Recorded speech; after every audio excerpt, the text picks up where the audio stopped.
Chapter 1053. Ha ha ha, little yellow? Little black? Xianxia stood in the air with a big smile on her face. Her heart was filled with warmth, and the sadness from the dream's departure was greatly reduced. In less than half an incense stick's worth of time, Goldie was the first to arrive. It stopped when it was about 1 zhang away from Xianxia. Its tail, which was larger than its entire body, swung gently behind its back as it floated in the air. Xianxia suddenly heard a faint voice in her heart. "Mother, is that you?" Xianxia's face revealed an awkward expression, and she did not know how to answer. She could only curse in her heart. "This little brat, I was originally a man. How did I become your mother?" But at this moment, Little Yellow seemed to have understood. Its small eyes were filled with joy, and with a swish of its tail, it landed on Xianxia's shoulder with a whoosh. Its 2 small claws hugged Xianxia's head intimately, but this intimacy caused Xianxia's hair to become a mess. Xianxia felt Little Yellow's affection, and also reached out her hand, affectionately stroking Little Yellow's body. Little Yellow enjoyed it very much, and its small head rubbed against Xianxia's hand again and again. Woof! A black shadow also flew over, and like Little Yellow, it also stopped about 10 feet away. Xianxia felt a voice in her heart shouting, "Father, is that you?" Little Yellow flew over with a whoosh, and directly pounced on Little Black, causing Little Black to fall to the ground. Although Little Black's body was larger than Little Yellow's, it was caught off guard and fell to the ground. Little Black then angrily barked, and stood up again. Its small claws slapped Little Yellow's face, causing Little Yellow to sway. Little Yellow also could not take it anymore, and swung its large tail, hitting Little Black's face. Little Black barked, as if it was in pain. "Oh no!" Xianxia was shocked. Could it be that the two of them don't know each other? Thinking about it, since these two things were born, although they had always been in his arms, they had never opened their eyes. How could they know each other? Xianxia hurriedly flew to the two things. Just as she was about to separate them, a voice rang out in her heart. "I said it's Daddy, so it's Daddy. How can it be Mommy?" "Yes. Mother. I've always called her that." "You're mistaken. That's right, it's Daddy, it's Daddy. I'm the one who should be called Mother, Mother." Gosh, Xianxia finally understood. So, the two little things were fighting because of this. Xianxia stood there, not knowing whether to laugh or cry. She waited for the two little things to have enough fun. One of the little things stood on Xianxia's shoulder, and it kept making noise in its heart. "Daddy, quickly tell it that you're Daddy." The other one was not convinced. "Mommy, quickly tell it that you're Mommy." If it was a direction, perhaps Xianxia could use her hands. If it was to eat, perhaps Xianxia could use her hands. But her mother and father, these two, Xianxia really did not know how to explain it to them. After thinking for a while, she stretched out her hand and patted them on the head. The left nodded, and the right nodded. And it was quite effective. The two little things were quiet, thinking that Xianxia had agreed with them. "Ai, my heart is finally at peace." Xianxia sighed. Then, she looked at the sky and Xianxia released her divine sense. She found the bottom of a cliff and took out the jade talisman. After setting up the restriction, she sat down cross-legged and began to cultivate the Carefree Heart Sutra. As for the two little things, when they saw the starlight falling, they were delighted. Each of them floated in a strange position beside Xianxia. A lot of the starlight was also absorbed into their bodies. When she woke up in the morning, she saw Xiaohuang and Xiaohei chasing each other in the air and playing on the ground. Xianxia's heart was filled with sunshine. Then she frowned again, as if she had forgotten something. After a while, she suddenly patted her forehead and took out 2 small vitality stones. The moment she took out the vitality stones, Xiaohuang and Xiaohei immediately sensed it and flew over. They floated beside Xianxia's hand and looked at it greedily. "Hee hee." Xianxia stretched out her hand and handed the vitality stones to the two little things. Xiaohuang and Xiaohei looked at Xianxia. Xianxia nodded and the two little things somersaulted in the air. Then, Xiaohuang emitted a white light from his nose and slowly sucked the vitality stones in. Xiaohei also emitted a white light from his mouth and swallowed the vitality stones. "Do you want more?" Xianxia thought and took out 2 more vitality stones. But this time, The two little things only sniffed with their noses and shook their heads slightly. Well, I think they are full. Xianxia put away the vitality stones and put the two little things on her shoulders. She floated in the air and looked in the direction of Lingering Fragrance Peak, thinking about something. She wanted to go to Lingering Fragrance Peak last night because she wanted to take advantage of the time when Nanjing and the others were at Huayu Peak. She wanted to see if she could refine the stone tablet and then see if there were any benefits. However, she was delayed by the two little things. She was afraid that it would be inconvenient for her to go now. She guessed that the disciples of Ruijin Palace would be on high alert during the day and she might alarm them. Forget it. I got a lot of good things from Lingering Fragrance Cult. That stone tablet. I will leave it to Nanjing. Xianxia made up her mind and flew back to Huayu Peak. When they found Huan, the four odd beasts were immediately scared witless by Xiaohuang and Xiaohe. They ran far away and did not dare to come close. What should I do? Xianxia was very puzzled. She remembered that when Xiaohuang and Xiaohe were young, she had taken them to ride the four odd beasts. Helpless, Xianxia pointed at the four odd beasts in the air and said in her heart, "You too. Fly up first and follow me. We will talk when we get out." The two little things were quite obedient. She did not know whether they understood what she said or what they saw. Anyway, they flew up. Then, Xianxia led the four odd beasts over and rode them towards Jianghu Lake. The two little things flew very fast. Their figures hid in the forest and were not discovered by others. After a few days, Xianxia finally arrived at Jianghu Lake. These few days, Xianxia had long wanted to fly out. But after thinking about it, she was now a person that Nanjing cared about. If she did not let people watch her leave, or if she left at a normal speed, Nanjing would definitely be suspicious. She might even send people to Lingering Fragrance Cult to look for her. Therefore, she patiently rode the four odd beasts to Jianghu Lake. Xianxia was no longer a guardian disciple. It seemed that Nanjing's decree had also reached Jianghu Lake. Moreover, Xianxia's performance in the martial arts convention had also spread to Jianghu Lake along with the departure of the people of Jianghu. Therefore, although the disciples of Lingering Fragrance Cult were not as respectful as before, they still had smiles on their faces. They obviously treated Xianxia differently from the disciples of other sections. At least, when they were riding the boat at Jianghu Lake, Xianxia had enjoyed preferential treatment. When they got ashore, Xianxia was a little worried. She found the disciple of Ruijin Palace who was on duty at Jianghu Lake and invited him to a secluded place. She used her enchanted finger to ask for information about the disciples of Misty School. Then, she rode the four odd beasts and left. The disciples of Misty School left more than a month ago, right after Meng and I left the Dalan Temple. At that time, the entire Jianghu did not know that Lingering Fragrance Cult had opened its doors.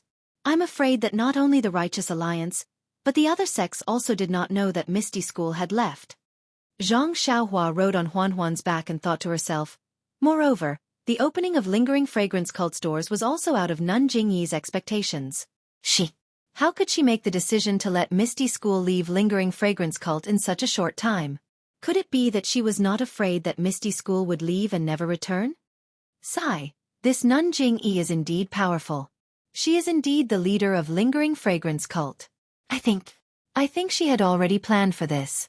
Moreover, she had taken into account the various reactions of Misty School.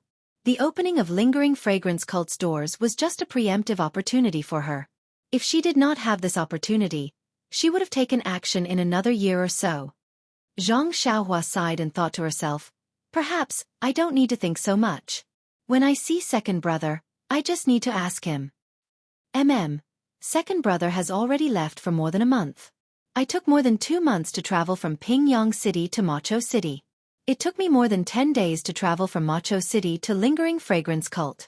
However, if second brother and the rest went directly from Lingering Fragrance Cult to Pingyang City, I'm afraid it would take less than 2 months. However, there are more than 1,000 of them. They would have to cover their tracks as they travel, so it would not be much faster. At this moment, Xianxia had already left Lingering Fragrance Cult. There were still many people from the pugilistic world on the road. Xianxia used her divine perception to scan the area and saw that Little Black and Little Yellow had already bypassed Jianghu Lake and were running in her direction. She frowned as she looked at the odd beast beneath her. If she rode on the odd beast, it would take her at least a month to reach Pingyang City. By then, the battle between Misty School and the Righteous Alliance would have already ended. She would not be able to help second brother at all, much less protect him. She could only use her flying skill to catch up with the Misty School disciples. However, what should Huan Huan do? Suddenly, Huan Huan panicked and ran towards the forest beside the mountain path. Xianxia smiled bitterly. Needless to say, Little Black and Little Yellow had arrived in mid-air. However, as soon as he arrived at the forest, Xiaohua's heart skipped a beat. The odd beasts had been captured by the Pill-Sprouting Hall's disciples on Tianmu Peak, but they had still managed to escape. No one had been able to find any trace of them. If he left them here, he might be able to find them safely. Zhang Xiaohua jumped down from Huan Huan's back and took the bag. She patted the odd beast's bald head and smiled. Huan Huan, I have something urgent to attend to and cannot take care of you for the time being. You find a place to hide first. When I'm done with my business, I'll come and find you again. How about that? Please vote for me. Please add me to your collection. Please tip me. Chapter 1054. However, before Huan Huan could say anything, two faint shadows descended from the sky. The odd beast let out a low howl and scurried into the forest, not daring to bother with Zhang Xiaohua anymore. Sigh, Zhang Xiaohua sighed. Although she was reluctant to part with the odd beasts and felt sorry for Ji Xiaohua who shared the same name as her, but her second brother's life was more important, so she had no choice but to give it up. With a wave of her hand, Xiaohuang and Xiaohei each took one of her shoulders. Zhang Xiaohua made a hand seal to hide her figure, then she soared into the sky, looking towards the north, and flew straight over. Zhang Xiaohua flew extremely fast. In less than 4 hours, she arrived at an unfamiliar place. It was a desolate place with few people. While she was flying, Zhang Xiaohua's heart skipped a beat. She seemed to have sensed something, so she used her divine sense to look down. She saw dozens of groups of more than 100 people looking for a faintly discernible path in the mountain range and moving forward. Aren't they people from the Tenryu sect? Why did I meet them? Could it be that the Tenryu sect is also in the north? Zhang Xiaohua seemed to know why she sensed something, but Sakura and Meng were obviously not in the group. Zhang Xiaohua was too lazy to look carefully. Just as she was about to withdraw her divine sense, a woman suddenly jumped out of the group. She came to the side of the mountain path in a few leaps and poked her head out to look at the deep cliff. She shouted, "Garuda, if you don't let me go, I will jump down now." Zhang Xiaohua's divine sense swept over. Wasn't this woman Zhang Pinger? She was surprised. Why is she here? Could it be that Garuda kidnapped her? Thinking of this, Zhang Xiaohua was furious. Zhang Pinger and him, although one had feelings for each other and the other was heartless, Zhang Pinger had brought Zhang Xiaohua from Shixin Peak to Lingxiang Peak. She was also someone whom Zhang Xiaohua was grateful to. How could she let Zhang Pinger be bullied? She waved her hand and Zhu Meng took action to protect herself. Then, she covered her figure and breath and slowly descended. Xiaohuang and Xiaohei stopped in the air far away. "Miss Zhang, why are you doing this?" Garuda's lazy voice was heard. Then, he seemed to take it very seriously. He slowly walked out of the crowd and said with a smile, "Now that things have come to this, why do you still want to seek death? If you don't want to pass down the incense cult, how can I take you from Abbess Jing-yi?" What does this mean? Zhang Xiaohua frowned slightly as she hid at the side. "Garuda, you think I don't know? If you hadn't used the Tenryu sect to force me to spread the incense cult, how could I have ended up like this?" When Garuda heard this, he immediately stopped and said seriously, "Miss Zhang, I have already made my intentions clear a few days ago. You are really important to me, so I can only ask for you directly? Besides, if the incense cult's Abbess Jingyi really cares about you, how can I just threaten her and send you away?" Zhang Pinger's face paled, but then she gritted her teeth and said, "Garuda, no matter what you say, I still don't want to. Don't come any closer, or I'll jump off the cliff and we'll go our separate ways." Garuda didn't care and took 2 more steps forward. Seeing that Zhang Pinger really did move a little further away, he stopped and sneered. "If you don't want to, why didn't you say so earlier in Huayu Palace? You followed me all the way here and now you're showing your true feelings?" Zhang Pinger also sneered, "In Huayu Palace, I was a disciple of the incense cult. The fire temple master was my master. How can I not listen to her? Abbess Jing-yi is the head of the incense cult. How can I resist? It's different here. Since I left Dianqi Lake, I'm no longer a disciple of the incense cult. Who can order me around? Hee, it's a good idea. Garuda said, but aren't you afraid that I'll go back and kill the incense cult on a whim? I've already told you. The incense cult is the incense cult, and Zhang Pinger is Zhang Pinger. From the moment I left Dianqi Lake, I've already made a clear distinction between kindness and hatred. Even if your Tenryu sect destroys the incense cult, it has nothing to do with me. Good. This character is exactly what I want. Garuda gave her a thumbs up. I didn't expect you to be so compatible with my character. But Miss Zhang, you're all alone now. Even if I let you go, where can you go? I only need to announce your escape. Well, I don't need to announce it. I just need to tell the incense cult. They'll take care of their reputation and capture you. They'll either kill you or send you to the Tenryu sect. Do you think there's still a place for you in Jianghu? Moreover, if you follow me, even if you lose your martial arts, I swear that I'll never let you down. I'll let you live happily for the rest of your life. What do you think? Sigh. Zhang Pinger looked at Garuda and then at the incense cult. She shook her head and said, I've already left my happiness in Lihua Temple. He's the only one who can give it to me in this world. Even if you have my body, you can't have my heart. Who is he? Tell me, I'll drag him out of the incense cult. I only care about your body. If you're willing, you can live happily with him in the Tenryu sect for the rest of your life. What do you think? Zhang Pinger's face lit up. Then she realized something and sneered, I didn't expect Garuda to be so magnanimous. Do you think I'm a fool? Ha. Who dares to covet my woman? Even if you don't say it, I'll ask Abbess Jing-yi and cut that boy into pieces. Let's see if you still dare to go against me then. Garuda took a few steps forward. Garuda, if you take another step, I'll definitely jump down. Zhang Pinger took another step to the side. Half of her body was outside the cliff. Ha, Garuda shouted. Jump as much as you want. I only care about what's in your meridians. Even if it's a dead body, I can still use it. If you jump, I'll enjoy you, strip you naked and hang you next to the incense cult's Dianqi Lake.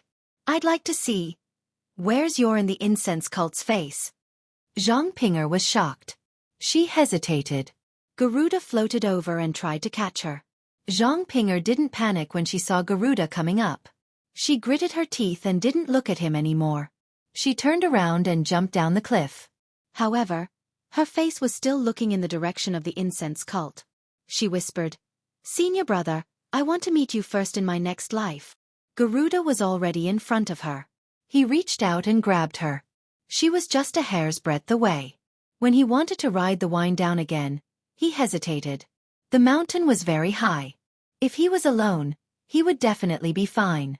However, with Zhang Pinger, he wasn't confident. How could Garuda not consider giving up his life for the sake of breaking through the wind?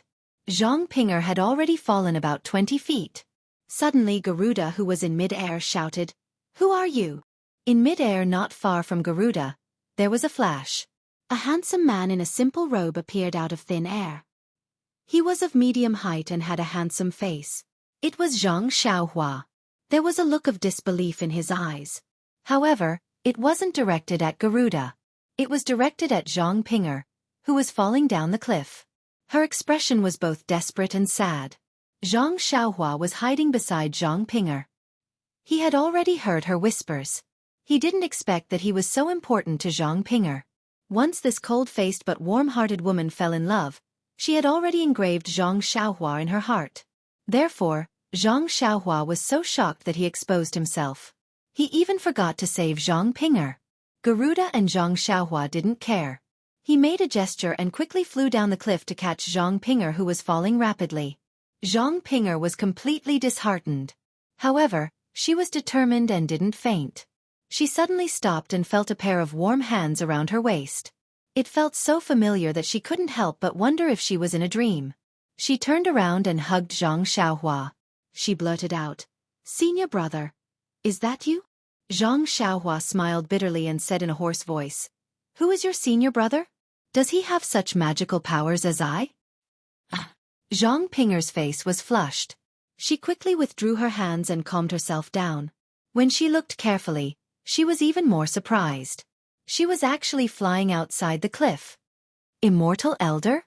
Zhang Pinger suddenly realized that the news of an immortal cultivator appearing in Rejuvenation Valley had already spread throughout the Jianghu 2 months ago. Although the fragrant sect was somewhat uninformed, people had already talked about it at the Martial Arts Circle convention. How could Zhang Pinger not know? However, she had never thought that she would encounter it. Immortal Elder, save me! Immortal Elder, save me! Zhang Pinger immediately grasped at the life-saving straw. Don't shout, don't shout. If I didn't save you, I wouldn't have helped. Zhang Xiaohua said, amused. When Zhang Pinger heard this, she blushed again. Her heart was filled with hope again. In the distance, Garuda floated in the air. His expression was uncertain, as if he was hesitating about something. When he saw Zhang Xiaohua flying over with Zhang Pinger in his arms, his eyes narrowed. He immediately took out a coarse black bottle from his chest. He formed a seal with one hand and muttered something. A black fog flew out of the bottle. Garuda pointed at Zhang Xiaohua. The black fog immediately turned into an arrow and pierced toward Zhang Xiaohua. With a zhi sound, a yellow shadow fell from the sky and blocked in front of Zhang Xiaohua. As soon as the shadow appeared, a white light came from the shadow and covered the black fog. The arrow immediately panicked and was no longer in shape. A part of the black fog was sucked into the white light. This! Garuda was shocked. He looked at the small and skinny little marten beside the black fog in amazement. Woof! Another bark. Another black shadow flew over. Similarly, a white light appeared and continued to suck in the black fog. When Garuda saw this, he calmed down and hurriedly used both his hands and mouth to retrieve the black fog. However, at this moment, 8 sword beams appeared out of thin air and shot towards Garuda from about 10 feet away. Chapter 1055. Garuda was not surprised to see the 8 sword lights. He had heard from the disciples of the Tenryu sect that someone from the Immortal Tao had appeared in Rejuvenation Valley, so he was prepared for Zhang Xiaohua's 8 sword lights. Therefore, when the 8 sword lights flashed, he immediately used the wind-controlling technique and dodged to the side. Garuda was indeed good at flying. His wind-controlling technique was different from the one Zhang Xiaohua had learned from the Misty School. It was very strange. While controlling the wind, it seemed to merge with the wind. When Zhang Xiaohua saw such a wondrous imperial wind technique, he couldn't help but be stunned and secretly praised it. However, the 8 sword lights still didn't stop. They only tilted slightly and still pierced towards Garuda. Garuda was even more surprised than Zhang Xiaohua. He had heard of the sword-controlling technique. There were people in the Tenryu sect who could barely control a sword. However, the sword-controlling technique was not much stronger than ordinary hidden weapons. Under the control of the technique, it could fly at will. In terms of speed, it was not as fast as Zhang Xiaohua's Sword of the World. Therefore, Garuda only strengthened his impression of the sword-controlling technique by 10 times to guess Zhang Xiaohua's flying sword. However, his guess was far from catching up with Zhang Xiaohua's flying sword. Before he could steady himself, the 8 flying swords were in front of him like swimming fish. Garuda was shocked. He tried to move away, but the first sword light pierced the black bottle in his hand with a bang. This! Garuda felt as if he had escaped death. Could it be that I missed? But then, the other 7 sword lights appeared again and hit the black bottle 7 times in a row. Garuda's hand was numb from the vibrations. He loosened his grip and the black bottle fell out of his hand. However, it still floated beside Garuda's hand. In just a few breaths, Little Black and Little Yellow had eliminated 30% of the black fog released by Garuda. Zhang Xiaohua also landed on the cliff with Zhang Pinger in her arms. Garuda's heart ached when he saw the loss of the black fog. He quickly made a gesture and commanded the black fog to retreat. Then, he reached into his chest and threw a pale white magic weapon that looked like a bone into the air. Zhang Xiaohua was surprised that the flying sword didn't shatter Garuda's black bottle as he had expected. Seeing Garuda take out his Dharma artifact, he didn't dare to be careless. He stretched out his hand and waved it. The dragon-binding hoop expanded in the wind, turning into a 3-foot-long hoop that spiraled toward Garuda's bone. At this moment, the dragon-binding hoop was different from before. After Xianxia's blood refining, and as Xianxia's cultivation increased, it gained a new mystique. Countless crimson flames appeared on the hoop and danced around it. It was like a few small fire dragons were flying around it. The aura was ferocious. Garuda frowned when he saw that Xianxia had the dragon-binding hoop in addition to her flying sword. He stood in the air and cupped his hands. Fellow Taoist, why are you so fierce in your first attack? Even the magic weapon that I dripped blood on was knocked out of your hand? Look at this situation. Are you going to fight to the death with me? Then, he looked at Zhang Pinger and asked, Do you know this Miss Zhang? Dripped blood on it? Zhang Xiaohua was taken aback. He had intended to destroy Garuda's black bottle with his flying sword. He had used the 8 sword beams, but none of them had landed. They had all hit Garuda, but all he had done was knock the black bottle out of Garuda's hand. Not only had he not destroyed it, but he could not even knock it down. Garuda had only casually waved his hand, and it flew back into his hand. Now that Garuda questioned her, Zhang Xiaohua chuckled. Who are you? Why do you call yourself a heavenly king? Fellow Taoist, you don't know me? Garuda was stunned. Are you very famous? Zhang Xiaohua looked up and smiled. It's just that your imperial wind technique is a little special. Should everyone know you? Garuda's imperial wind technique, which he was most proud of, was called a little special by someone else. But look at her, it was a flying technique. She had the right to criticize him. Garuda could only pinch his nose and answer, Fellow Taoist, I'm Garuda of the Tenryu sect. I know. So you're Garuda of the Tenryu sect. No wonder you call yourself a heavenly king and are so arrogant. You snatched a woman in broad daylight. Fellow Taoist. Garuda was anxious and explained, No matter how shameless I am, I wouldn't go so far as to snatch a woman. If you didn't snatch a woman, why did you force her into the cliff? Why did you attack me with a magic weapon when I tried to save her? Remember you attacked I with a magic weapon first. I had no choice but to fight back. Garuda was so angry that his nose was crooked. He said loudly, Fellow Taoist, you're unreasonable. This woman is my concubine. It's only because of some family disputes that she thought of committing suicide. Before I could save her, you appeared and snatched my concubine away without saying a word. Tell me, how could I not intervene? Zhang Xiaohua sneered. She looked at the white bones that were emitting red smoke in the air and said, How could I listen to your side of the story? Moreover, since I have already intervened, there's no reason for me to give up halfway. Heavenly King, I'm afraid you don't want to let this go? If it was someone else, Garuda would have turned hostile long ago. However, he could only say coldly in the face of someone who didn't know the depth of the immortal Tao. I'm Garuda of the Tenryu sect. How could I surrender just because of a few words from you? Fellow Taoist, you must be Taoist Pan and who appeared briefly in front of Rejuvenation Valley. Since you're so righteous and like to see injustice, I'd like to see if you have the ability to take care of everything in the world. Come here. Zhang Xiaohua waved at Zhang Pinger and said, Tell I everything that happened. Yes, Immortal Elder. Zhang Pinger knew that Zhang Xiaohua was the only person she could rely on. She quickly told her everything that happened in Huayu Palace. Zhang Xiaohua's face turned ashen when he heard this. Zhang Pinger was just one of the many inner disciples of the fragrant cult. She was just a nobody, not even worth half a copper coin in the eyes of Nanjing Yi. That was why she had been given to Garuda so easily. But for Zhang Pinger, this was like a bolt from the blue. Her fate had changed in an instant. Jing Yi Nun might have thought that Zhang Pinger's martial arts couldn't reach great success, so it was better for her to be a wealthy concubine in the Tenryu sect. However, in Zhang Pinger's eyes, this was no different from hell on earth. A nobody would never have the right to decide their own fate. Zhang Xiaohua shook her head slightly and said to Zhang Pinger, What bullshit hierarch? What bullshit decree? I only want to ask you one thing. Are you willing to go with Garuda? Zhang Pinger said sadly, Immortal Elder, please no. I don't want to go with him. Now I just want to die. I can't follow his wishes. Zhang Xiaohua laughed and said, What a woman with integrity. Then she said to Garuda, "Did you hear that? This doesn't seem to be your family's business anymore. I will definitely take care of this kind of forced prostitution. Unless I don't encounter it, I will definitely take care of it."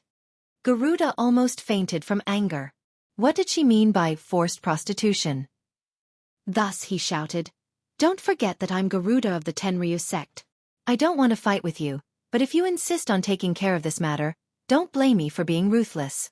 Don't blame the Tenryu sect for treating you as an enemy." Xianxia could tell that Garuda was referring to the Tenryu sect. She leaped into the air and laughed wildly. There are always injustices in this world. If I can't take care of them, then what's the point of cultivating the way of heaven? Garuda, your Tenryu sect is suppressing I. If you can defeat I will let go. Good, good, good. Garuda also laughed evilly. If you can defeat me, I'll also give Zhang Pinger to you. After saying that, he waved his hand and the black bottle that was suspended in the air disappeared. Zhang Xiaohua's divine sense didn't find any clues. Could this be the magic of using a drop of blood to recognize a magic artifact as its master? Zhang Xiaohua was slightly stunned and thought, what's a drop of blood to recognize a magic artifact as its master? As the name suggests, it's to use a drop of blood to make a magic artifact recognize a master. But how do I do it? Before Zhang Xiaohua could think about it, the red smoke from the white bone in the air became thicker and gradually enveloped Garuda. Zhang Xiaohua pointed with her finger and the dragon binding hoop was surrounded by flames. With a whoosh it went down. However, before the dragon binding hoop could land, Zhang Xiaohua's divine sense swept over the red smoke and immediately sensed that something was wrong. The red smoke was different from the black smoke from before. It wasn't formed by small black insects. When Zhang Xiaohua's divine sense entered the smoke, it felt like it was sinking into a quagmire. It was difficult to even move Garuda, let alone see his shadow. Furthermore, when Zhang Xiaohua withdrew her divine sense, the red smoke actually showed signs of counterattacking along with her divine sense. Isn't this somewhat similar to the mysterious black smoke from before? Zhang Xiaohua was shocked. Since her divine sense couldn't be used freely in the red smoke, the dragon binding hoop couldn't land, and even the flying sword couldn't pierce it. No wonder Garuda was somewhat fearless. Zhang Xiaohua thought and didn't dare to be careless. She released the Crimson Spirit Protection and first protected herself. Then, she tried to throw a fire talisman into the smoke. With a sizzling sound, the flames burned for a while before extinguishing. It didn't have any effect on the smoke at all. What magic artifact should I use? Zhang Xiaohua scratched her head. Although she knew how to use the purple phoenix hairpin and the Sangharama plate, she definitely couldn't use them now. Although the Prajna heavy sword wouldn't be affected by divine sense, it was Ren Xiaoyao's trademark. She couldn't take it out now either. How could I have forgotten about it? Zhang Xiaohua slapped her forehead and unconsciously came to a realization.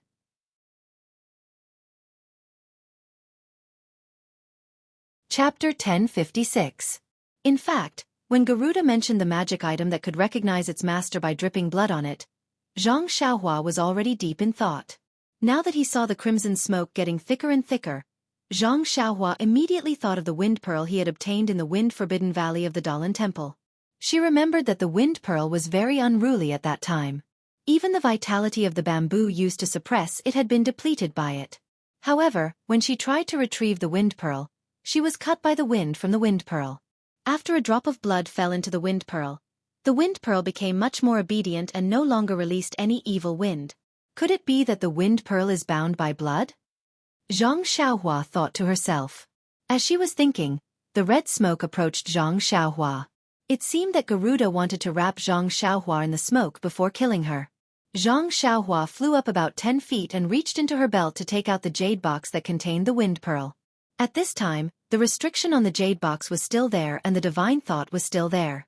Zhang Xiaohua opened the jade box and held the wind pearl in her hand. Sure enough, she felt that it was connected to her blood.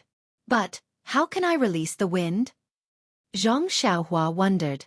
Strangely, just as Zhang Xiaohua thought of this, a suction force appeared from the wind pearl and sucked the vital qi in Zhang Xiaohua's meridians into the wind pearl. Then, a gust of evil wind appeared outside the wind pearl.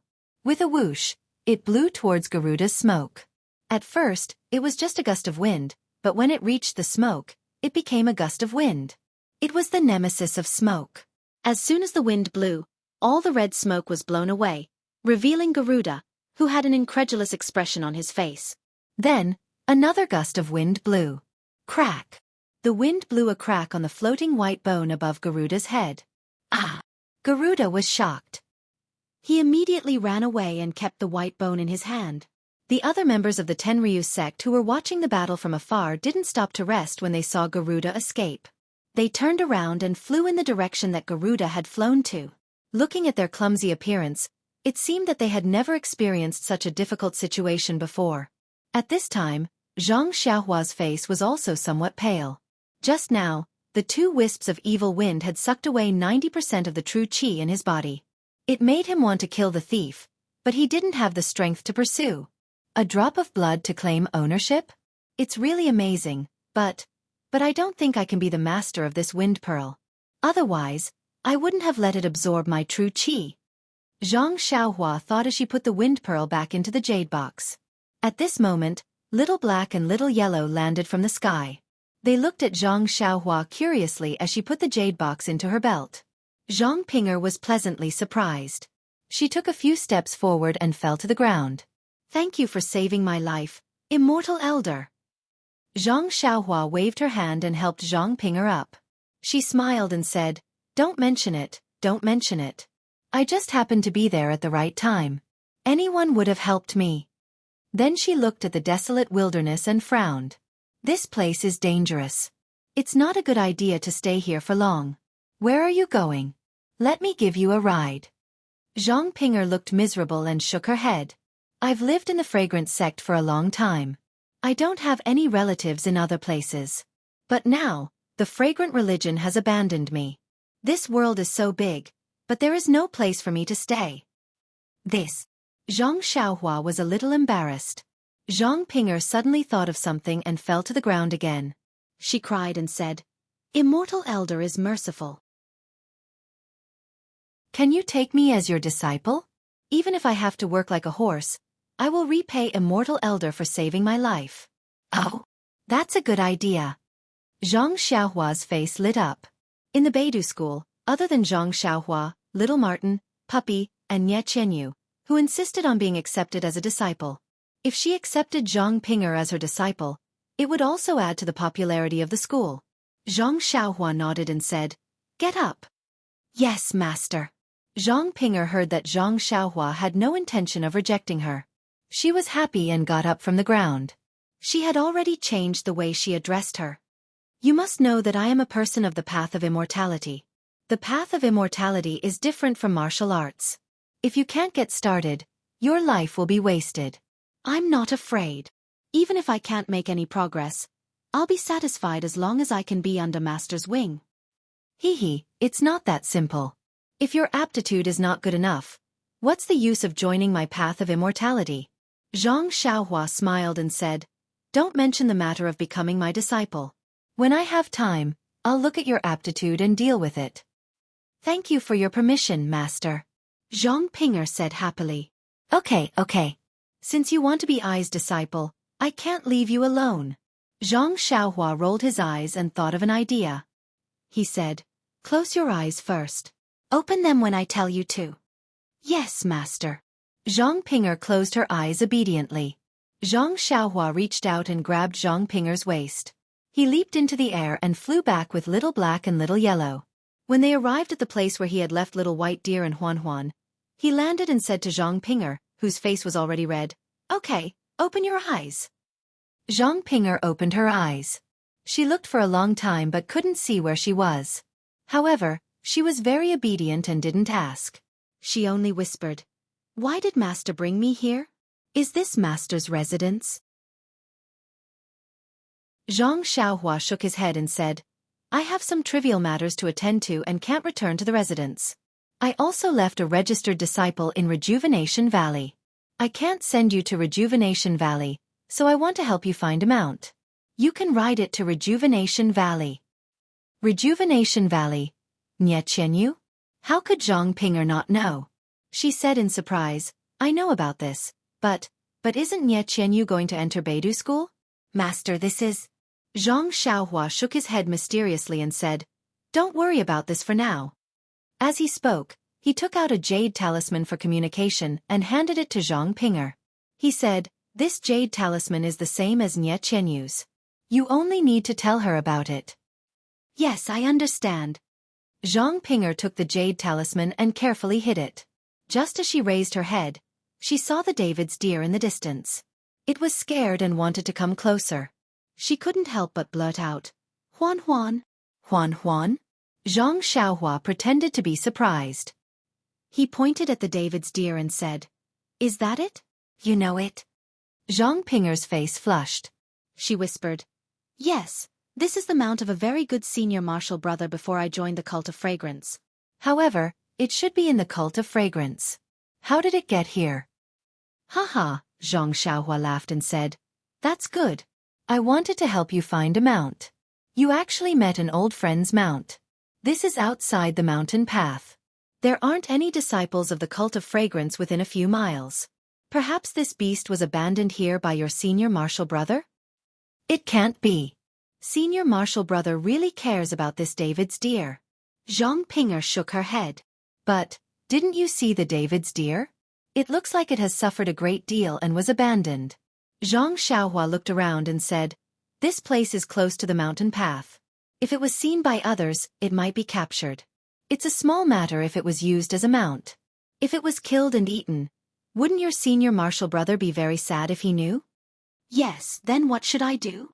Zhang Pinger didn't know what to do when she thought of Zhang Xiaohua's sadness. "You can ride it away first.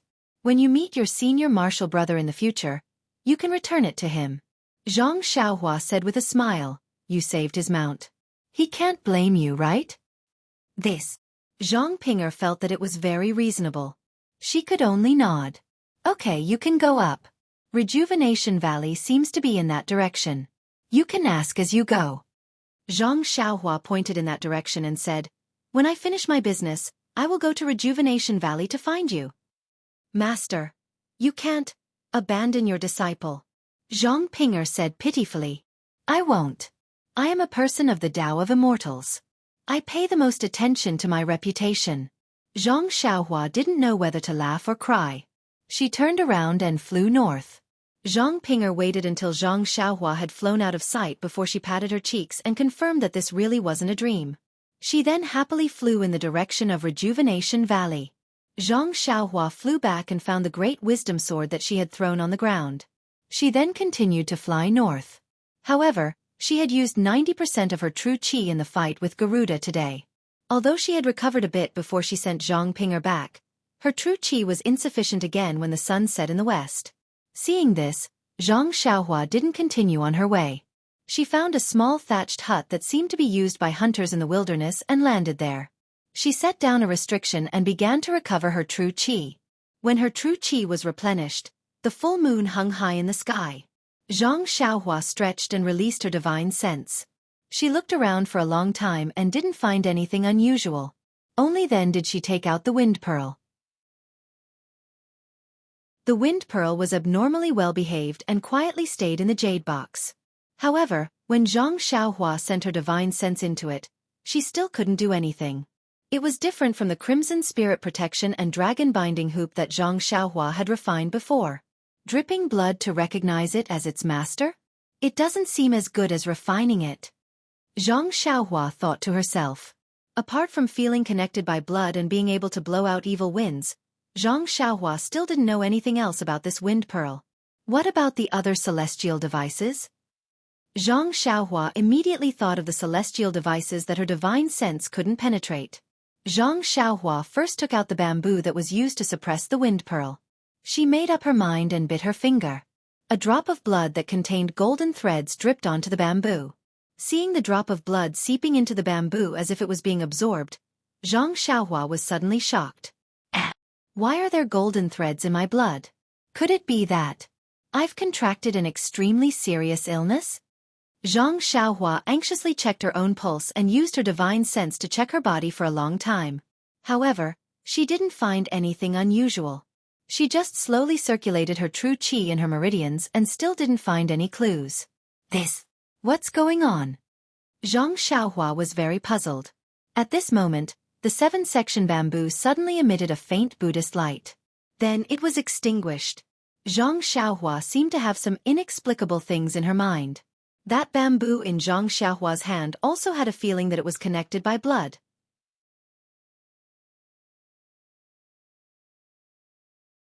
Chapter 1057. The Tree of 7 Wonders? This lousy thing is called the Tree of 7 Wonders? Xianxia stared at the ordinary-looking bamboo in her hand in disbelief. It seemed that only the 7 bamboo sections had anything to do with the name, Tree of 7 Wonders.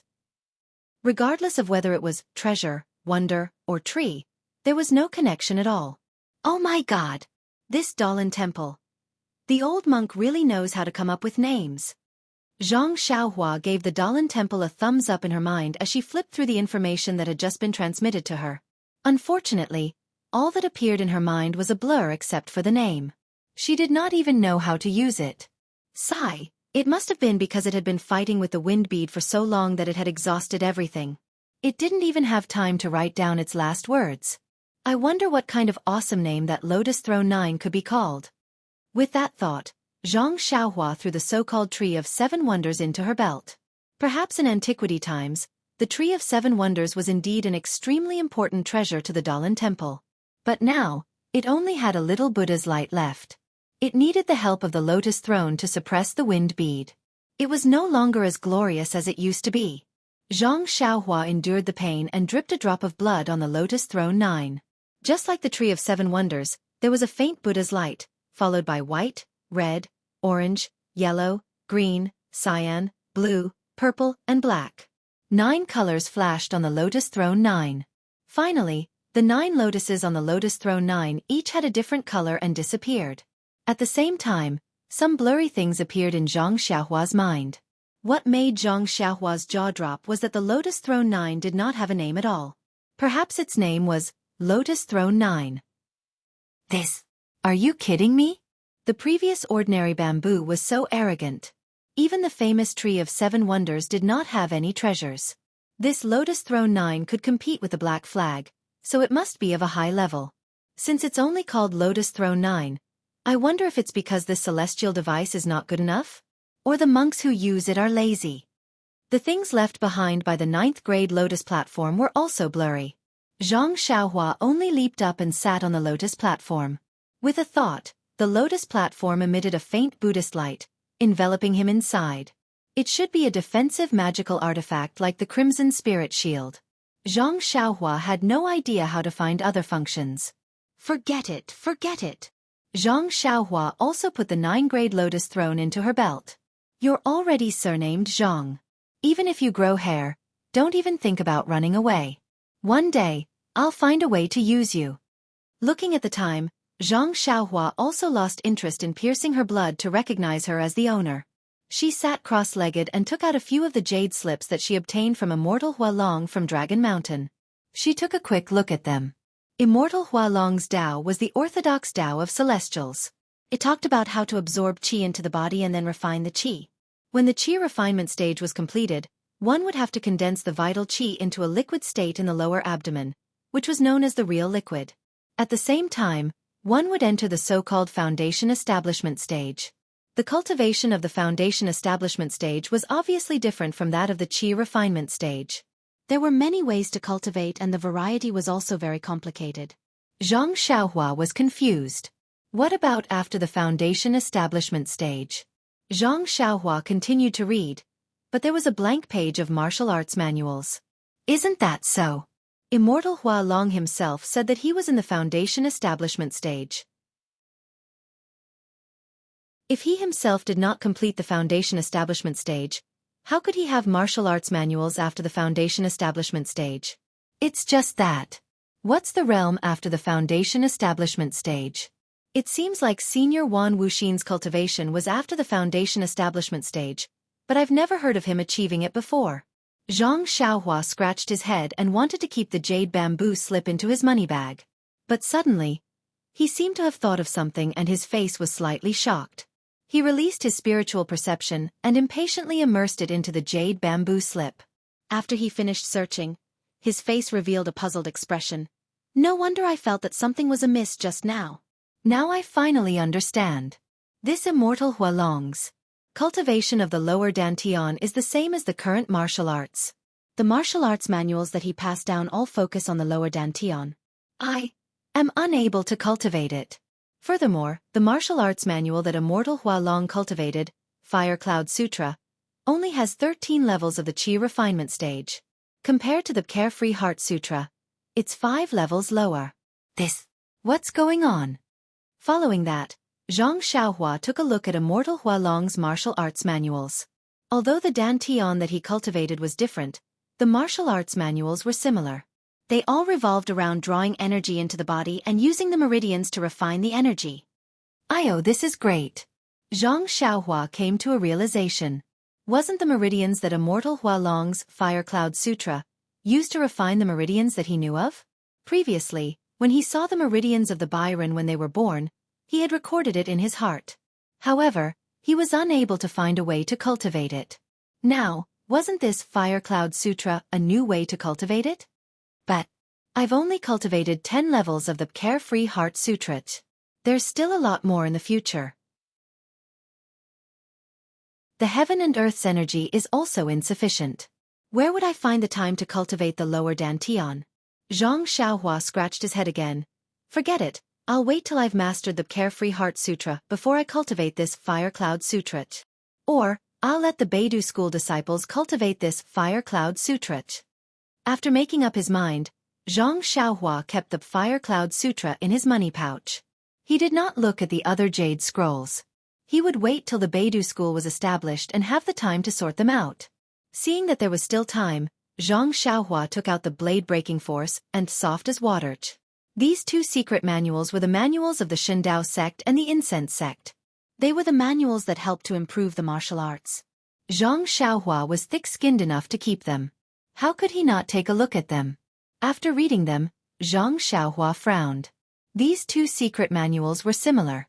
According to the manuals, the inner strength of martial arts could indeed be converted into true qi. However, it was extremely dangerous and required luck. It was not much different from the difficulty of drawing qi into the body. It was a supreme technique that could be used when the qi of heaven and earth was decreasing sharply. However, there was a huge drawback. The true qi in the meridians was converted by the inner strength of martial arts. The foundation was too weak. In the future it would be congenitally deficient. It would be difficult to achieve great success in cultivation. Even when mobilizing the qi of heaven and earth, it would be difficult to achieve great success.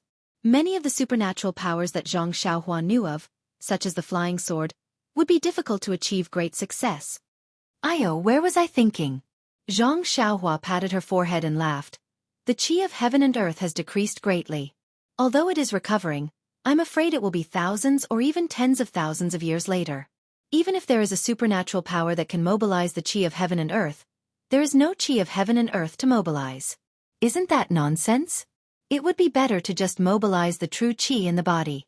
Moreover, haven't I been mobilizing the true qi in my meridians? How many times can I use the qi of heaven and earth? It seems that the sword-breaking force and like water are more precious than the Fire Cloud Sutra and the Carefree Heart Sutra.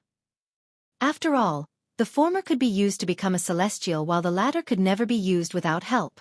All right, these 2 secret manuals should be given to second sister-in-law. However, I have to keep a copy of them in Beidou school to give the disciples of Beidou school a path to heaven. Zhang Xiaohua now had the awareness of the founder of Beidou school. Oh yes. What is the use of Elder Hua's Peiyuan pill? I have to find out how to use it. Zhang Xiaohua flipped through Fire Dragon Zhenren's jade bamboo slip and found it in one of the jade bamboo slip. As expected, I understand now. When Zhang Xiaohua finished reading it, she was overjoyed. She had always felt that it was extremely difficult to attract qi into the body. Without a trace of cultivation, how could one sense the qi of heaven and earth outside the body?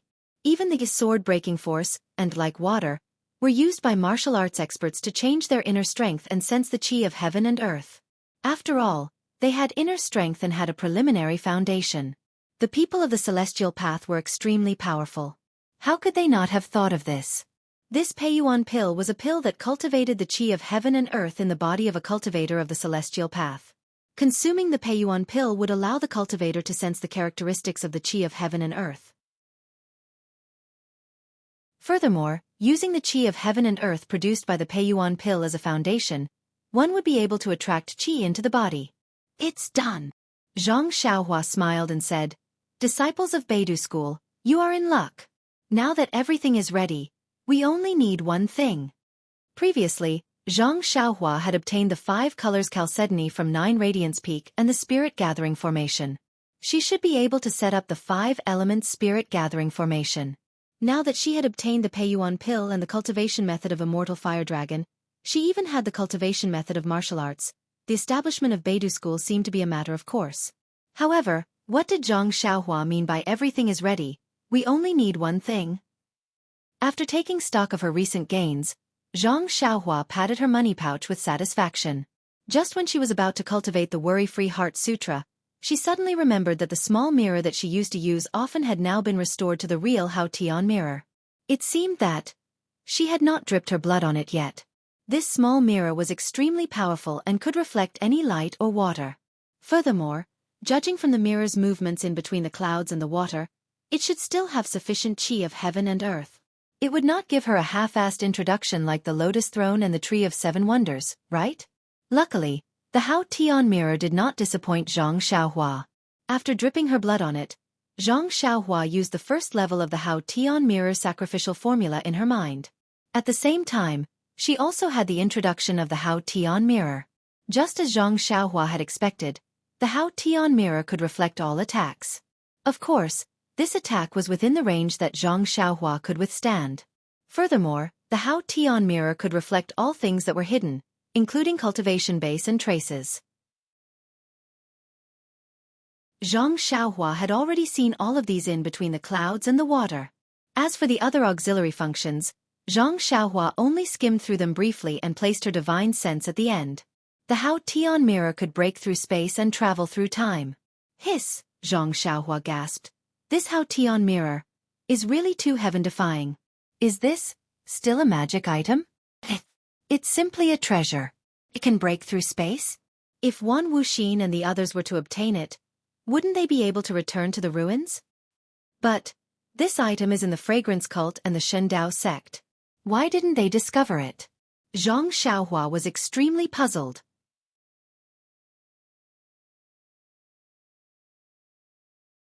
Chapter 1058. Oh, thank goodness. Thank goodness I didn't let them get it, or I wouldn't be able to get it. Zhang Xiaohua was happy when he thought about it. However, when he looked at it carefully, he found that the so-called Hao Tian mirror actually had 18 levels of sacrificial refining. After each level was refined, a corresponding skill would appear. If he wanted to break the space and travel through time, he would have to refine all the way to the 18th level. After Zhang Xiaohua memorized the first level of the incantation and tried to cultivate it, he nearly vomited blood. The first level of the Hao Tian mirror was enough for a kid in the middle stage of qi refining like him to slowly cultivate, let alone the 18th level. Moreover, using the Hao Tian mirror required a huge amount of zhenqi. If it was only used for defense, Zhang Xiaohua's zhenqi would be more than enough. If it was used to attack, except for the self-protection of the Hao Tian mirror, any other kind of attack would definitely empty Zhang Xiaohua's zhenqi. It seemed that the Hao Tian mirror was not a magical item for a practitioner of Zhang Xiaohua's level. What can I do? What can I do? Zhang Xiaohua shrugged his shoulders and put the Hao Tian mirror into his money pouch. He sighed helplessly. Yeah, I'd better memorize the incantation first and slowly refine it. Speaking of which, Zhang Xiaohua was also very unlucky. He got a lot of magical items in his belt, but they were either trash or the best. He couldn't use many of them. On the other hand, he could use some of them, such as the purple phoenix hairpin and the Sangarama plate, but he couldn't take them out.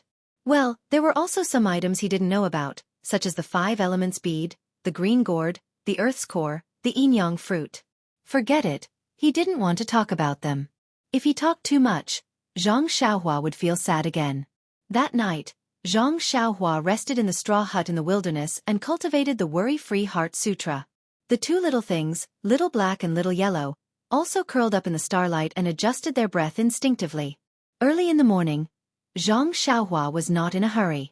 She first practiced the Big Dipper magical fist, then took out the wrought copper staff and practiced the heaven-piercing staff technique several times in the fresh and earthy fragrance.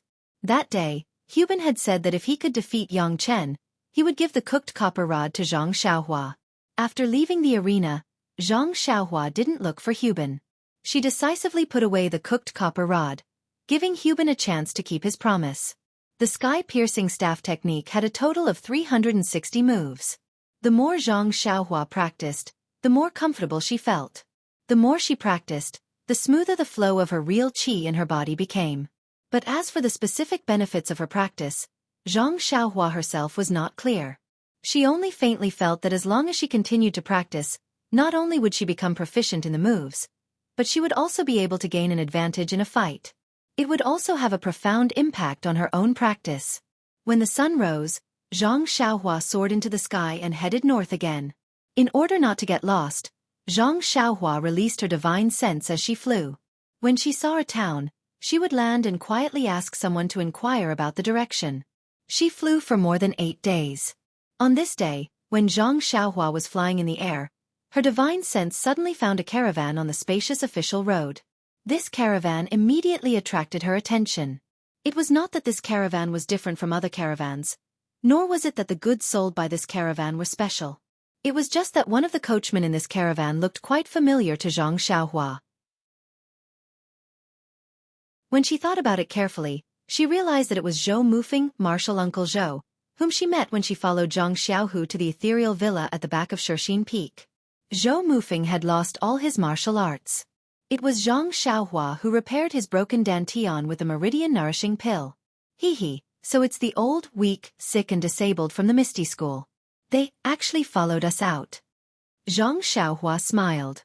Her divine sense carefully scanned the caravan again. This caravan was not big, only a few dozen people. Except for Zhou Mufeng, Zhang Xiaohua did not know the rest. Presumably, the thousands of people from the ethereal villa had split up and gone on their own in order not to attract the attention of the Righteous Alliance or other forces in the Jianghu. Since she had seen the disciples from the Misty School, Zhang Xiaohu was not far away. Zhang Xiaohua was anxious and sped up, wanting to see her second brother as soon as possible. However, after flying for a few more days, and with Zhang Xiaohua's attention, she did see many disciples from the Misty School along the way. Not to mention Li Jian, Lu Qingyang, Shernyo and others from the ethereal villa, she also saw Wen Wenhai, Lu Yueming, Xue Qing and He Tianshu from the Misty Hall. However, she did not see Zhang Xiaohu. Why is this? Could it be that second brother was left behind? That's not right. Zhang Xiaohua was puzzled. She descended from the sky and hid her figure. She lightly landed on the carriage and pricked up her ears to listen to the movement inside. This carriage was quite big, and it was dressed like a rich merchant. Wen Wenhai and Lu Yueming were sitting inside. Both of them were sitting cross-legged with their eyes closed, as if they were seizing the time to cultivate. After waiting for a while, Zhang Xiaohua was a little impatient. When she was about to get up, she saw Lu Yueming open his eyes and open his mouth. He wanted to say something but closed it again. At this time, Wen Wenhai also opened his eyes and said with a smile, "Junior brother Lu, if you have something to say, you can say it. Why do you keep silent again and again? Could it be about little tiger?" Alas, yes. Lu Yueming heard Wen Wenhai's question and could only say, "Actually, I've always wanted to talk to senior brother. It's just that before, there were disciples from the cult of fragrance, so I didn't dare to leak the news." Junior brother Lu, as the saying goes, breaking through the confinement of a phoenix and breaking through the golden lock of a dragon. Now that we've left the cult of fragrance, the Jianghu is so big that we can only be fish in the vast sea and birds in the sky. Why should we be afraid of those cult of fragrance disciples? Senior brother Wen, you've forgotten that we haven't recovered our martial arts yet. How can we be so bold? If the cult of fragrance disciples see us, I'm afraid it will be disadvantageous to little tiger. Then he sighed. I wonder how senior brother Wen feels. This time, I've really understood how powerful Abbess Jing Yi is. She actually released our Misty Sect's disciples to spread the incense cult. She even sent disciples to help us rebuild the Misty Sect. Isn't she afraid? That she won't be able to control us? Yes. One Hai also sighed. I'm afraid even Master wouldn't use such a ruthless method when he was alive. Yes, although Master used the same method to deal with the Luo River Gang, he also spared Shui Yupeng's family in case she had second thoughts. But Abbess Jing-yi didn't spare a single person. I heard that even Martial Uncle Li and Martial Uncle Lu were released. Yes, that's a big move. One Hai nodded. But I don't believe that Abbess Jing-yi didn't have a way to defend herself. I'm sure that Gao Kunheng, the deputy faction leader, and those outer core disciples of the incense cult who were sent to assist us, are also Nun Jingyi supporters. I'm guessing that's one of the reasons. Maybe there's a second reason. We'll have to ask Little Tiger about it. Yes. Lu Yueming was a little hesitant. After a while he said, moreover, Abbess Jingyi pushing Little Tiger to the position of faction leader is really out of our expectations. I'm sure Senior Brother Wen didn't expect this either. Indeed, I thought that Abbess Jing-yi would train Little Tiger for a few years and wait for the right time to announce it. Who knew that it would be so sudden? This is also Abbess Jing-yi's method. Lu Yueming sighed. On one hand, she found the chief disciple of the Misty School. On the other hand, she found the easiest person to control. It's both the most legitimate and the least legitimate. Not only can she make us Misty School disciples temporarily listen to Little Tiger's orders, but she can also make us Misty School disciples feel estranged and suspicious of each other. We can't be united. Hi, that's right. When One Hai nodded in agreement but didn't ask any more questions. He must have thought about it for a long time. Could it be? Lu Yueming thought for a while and said, could it be that Senior Brother Wen isn't tempted by the position of faction leader of the Misty School? Seeing that when One Hai didn't say anything, Lu Yueming continued, previously, we lost all our cultivation and were powerless for this position. But it's different now. Senior Brother Zhang isn't here. So Senior Brother Wen is the leader. You? Ha ha ha, when One Hai chuckled and said, Junior Brother Lu, what should I say to you? We've been brothers for so many years. How can I not know what you're thinking? Don't try to trick me with words. Actually, when Little Tiger healed me and told me about the chief disciple of the Misty Hall, I already told him my thoughts. This so-called Misty Hall master and the current faction leader of the Misty School, I don't care about them. Actually, even if I care about them, can I fight with my own disciple? How can I compete with my benefactor who has restored my power? Hee. Lu Yueming smiled and didn't say anything else. Junior Brother Lu, I know you admire Little Tiger's chivalrous heart and want to help him. Since you thought of it, how can I, as his master, not think of it? Besides, you and I aren't qualified to fight for this position right now. Lu Yueming was surprised when he heard this. Who else could it be? Are there any other senior brothers still alive? I don't know if any of the other senior brothers are still alive, but we still have 3 senior uncles and senior uncles. They're still alive. It can't be. They're martial arts. Lu Yueming almost cried out.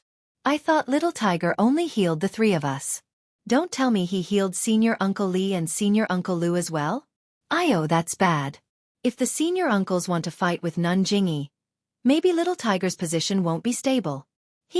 Junior Brother Lu, you don't have to worry about this.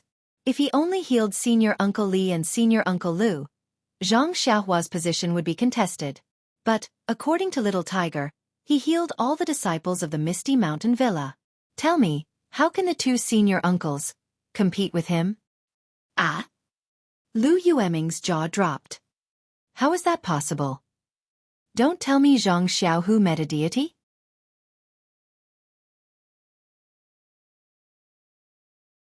Chapter 1059.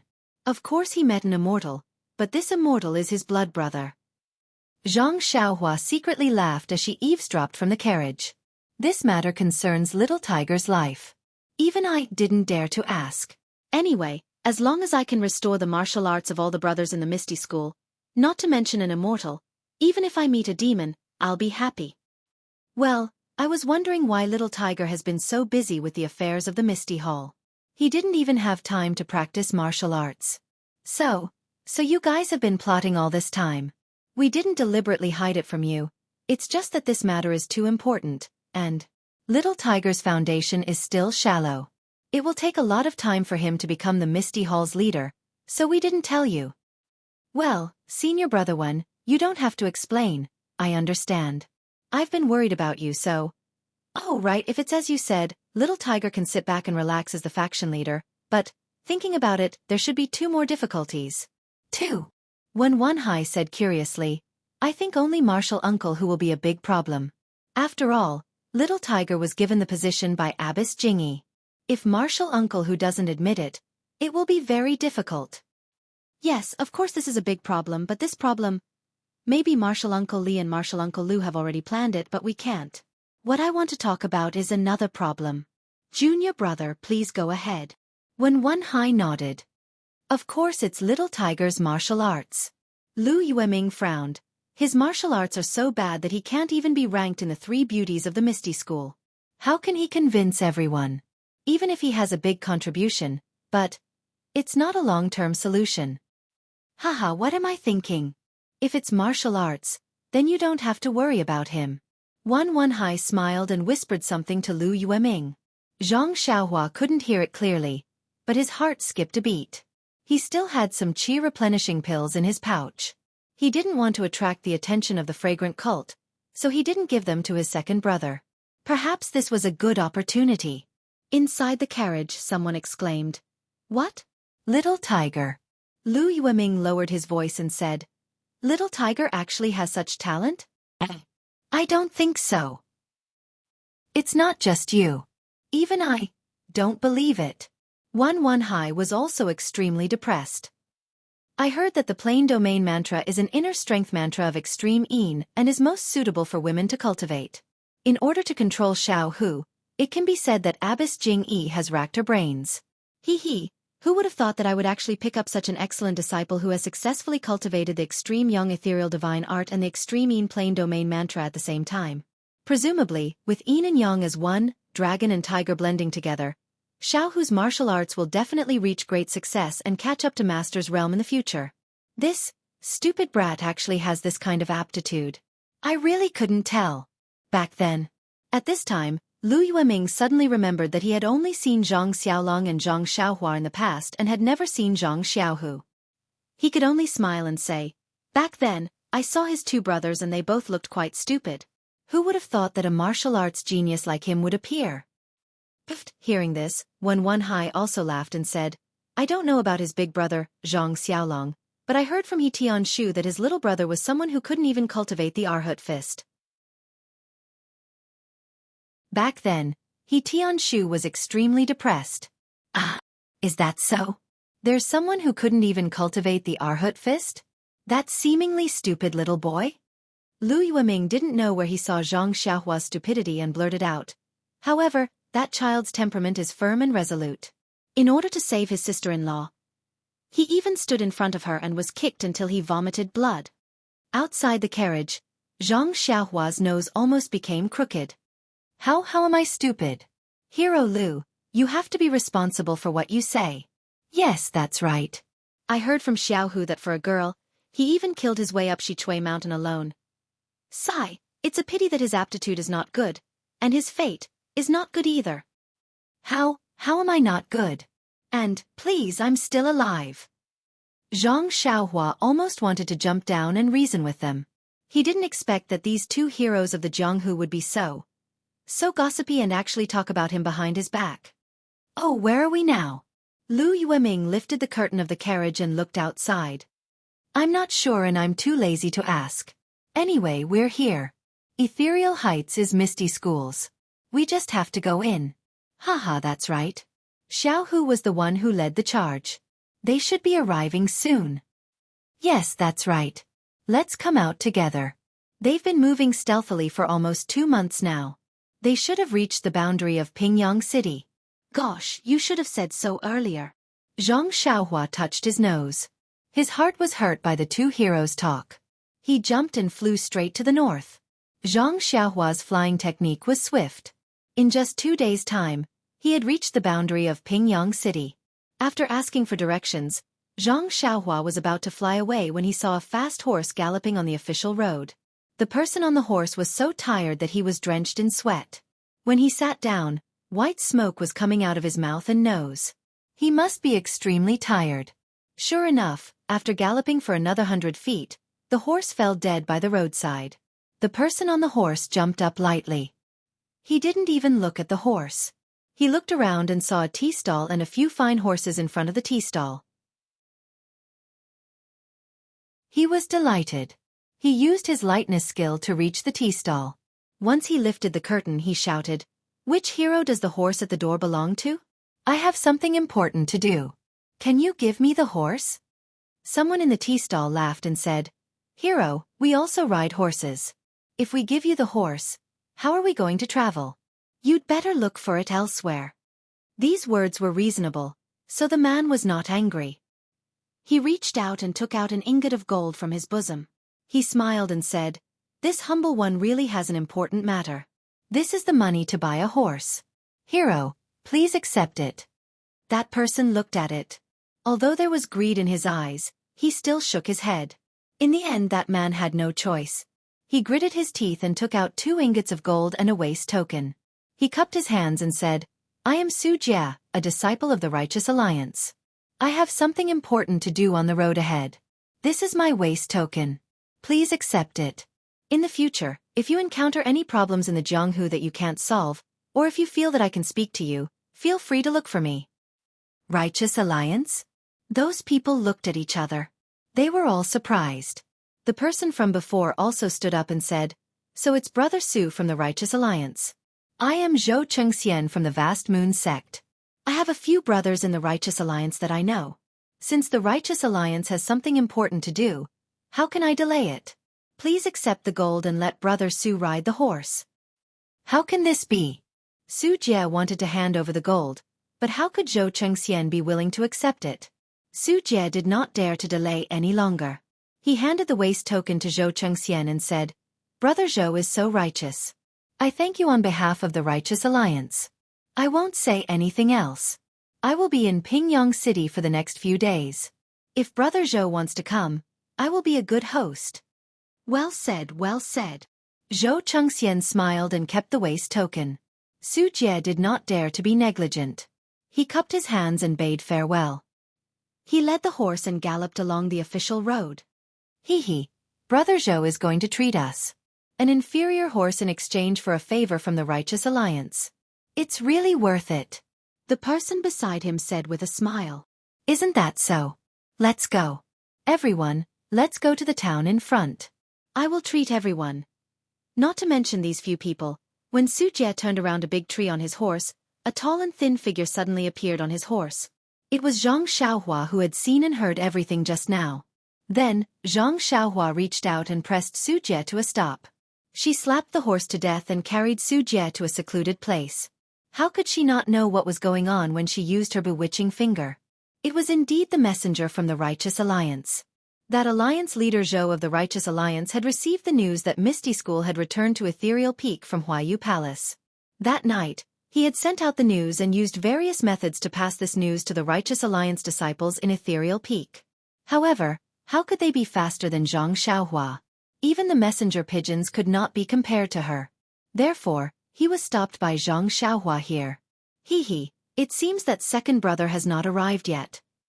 Zhang Xiaohua thought. She pressed Su Jie's Achilles' heel and flew up again. This time, it was even faster. In less than half a day, they arrived at a mountain village. It was already dark. Tents were set up in the forest beside the mountain village and in the ravines. Many patrolling disciples were holding swords and sabers in their hands. They were lined up in several teams and were on duty. At the entrance of the village, a young disciple was holding something in his hand and saying something to the other disciples. Hee, isn't this Du Feng? I haven't seen him for a few days and it seems that his martial arts have improved. Seeing Du Feng here, Zhang Xiaohua was relieved. Needless to say, second brother was also nearby. Sure enough, with a sweep of her divine sense, in a small courtyard at the east of the village, Zhang Xiaohu was sitting in the central room. Chang'e and Chen Chen were also sitting beside him. There was still food on the table, but at this time, the food was already cold. The three of them seemed to have no appetite and were sitting quietly. Zhang Xiaohua also looked to the side. There were no disciples of the incense cult around, so she made a gesture and escaped into the central room. Xianxia was in a daze when a voice sounded from the side. "Oh, who made this food? It's already cold and you haven't eaten it. How can such a culinary skill be married into our Zhang family?" "Who?" The three of them were like birds startled by the twang of a bow. As soon as they heard someone, they immediately jumped up and raised the long swords in their hands. They were about to stab in the direction of the voice. "Xiaohua!" Chang'e's eyes were sharp and saw her first. He exclaimed, Why are you here?" Chen was also puzzled and said softly, "Zhang Xiaohua, why aren't you being an alchemy disciple at Lingxiang Peak? Why are you here?" Damn, what the hell is going on? It's been a long time. Zhang Xiaohua thought to himself. "Xiaohua, you're here?" Zhang Xiaohu was calm. When he saw that it was Zhang Xiaohua, he put the long sword on the table and asked.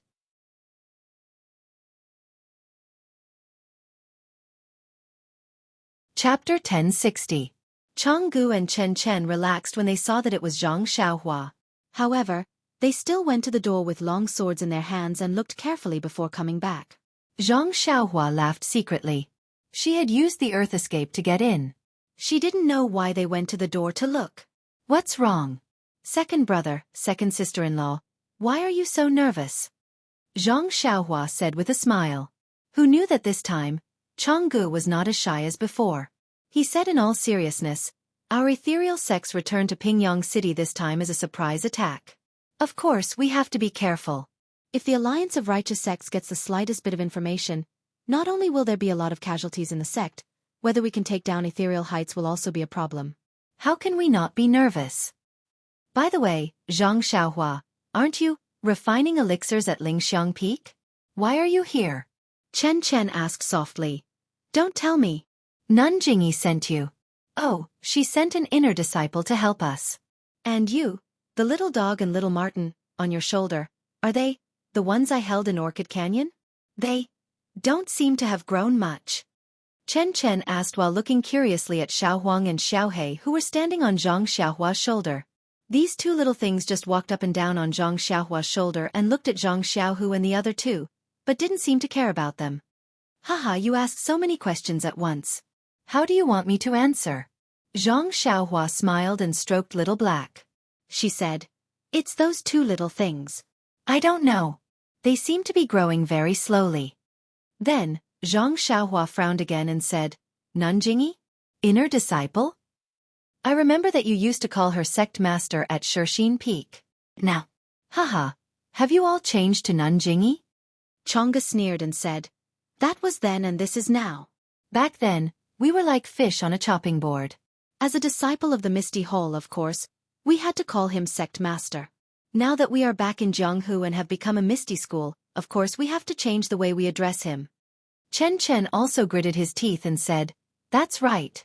At first, I thought that Nun Jingyi was very kind to the disciples of our Misty school. Although I haven't seen her real face, I heard her kind voice and thought that it was only right for me to call her master.